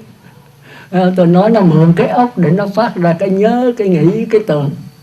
Nếu các bà đang nói chuyện với tôi bằng nhớ Phật, nghĩ Phật, tưởng Phật thì nói là niệm Phật. Còn A Di Đà Phật, A Di Đà Phật nghĩ con là niệm con, sanh về với con. A Di Đà Phật, A Di Đà Phật nghĩ là bữa nay mình về mình giết con gà mình làm ăn, niệm con gà súc sanh. Thì do cái ý nghĩ của mình. Ý nghĩ là tâm. Nó chưa phải đúng lắm, nhưng mà không có tâm là không có ý nghĩ. Ý nghĩ là tư tưởng thôi. Nó nhờ cái A Lại Gia là cái tâm A Lại Gia đó, kinh nghiệm kiến thức, Mạt Na ý chí cung cấp cho nó. Mà cái Mạt Na A Lại Gia mình làm sao nhận được? Cái đó thánh nhân mới nhận được. Nhưng mà ý nghĩ mình nhận được liền. Nó không có hình tướng rõ rệt, nhưng mà mình nghĩ được. Tôi nghĩ Phật, tôi nhớ Phật, tôi tưởng Phật, mà nắm không được nữa thì tôi còn nắm cái gì nữa. Cái này không chết, cái xác thân chết, nhưng mà cái ý nghĩ còn. Nó mượn cái óc để nhớ, để nghĩ, mà cái óc không phải là ý nghĩ. Chính cái linh hồn nhớ nghĩ mới là linh hồn. Được khi cái óc này chết đứt bóng rồi thì cái linh hồn nó ở trên không gian. Thì nói vậy là mấy vị hiểu linh hồn. Thành ra từ nay niệm Phật là nhớ Phật, nghĩ Phật, tưởng Phật mới chính là linh hồn nhá. Còn khi không có óc mà làm sao sư? Thì nó lơ lửng trên không gian, chúng ta kêu là hồn ma bóng quế. Thì bây giờ nó cờ bạc, nó nhập vào trên cờ bạc, mà nó niệm Phật nhất niệm, nó phát nguyện A Di Đà tiếp dẫn, thì A Di Đà hiện ra thì nó giảng sanh vào bóng xét. Có vậy thôi. Thành ra tất cả cái cuộc giảng sanh, tất cả cái luân hồi sanh tử là do chính mình quyết định, không có người thứ hai nữa. Ví dụ phải thấy cái chỗ đó. Thành ra đạo Phật rất sáng tỏ, do đó tôi mới đi tu. Tôi là thắc mắc tôi tìm dữ lắm Tôi qua Thiên Chúa, Tinh Lành, Cao Đài, Hòa Hảo, qua Bắc Tông, Phật giáo, thì chừng gặp cái khất sĩ này tôi mới chịu thôi. Nó rõ ràng mà sống rất là thực tế. Không tiền, không bạc, không nhà, không cửa, không ăn chiều. Ngày đi xin ăn, đêm ngủ dưới gốc cây hoặc ngủ ngoài trời. Ở đây thì hoàng đêm quý sư đâu có thư nào ngủ gốc đâu, trừ là hộp bệnh thôi. Ngủ ngoài trời không. Sáng sư nào cũng phải đi xin ăn hết. Thì tôi còn ngất ngư được chút ít thôi. Cái đó là đưa mình tới giải thoát. Trong này quý sư không có làm chuyện đó. Không có điện thoại, không có radio, không có điền hình, không có máy thâu băng gì hết. Có cái máy thâu băng lớn này thôi.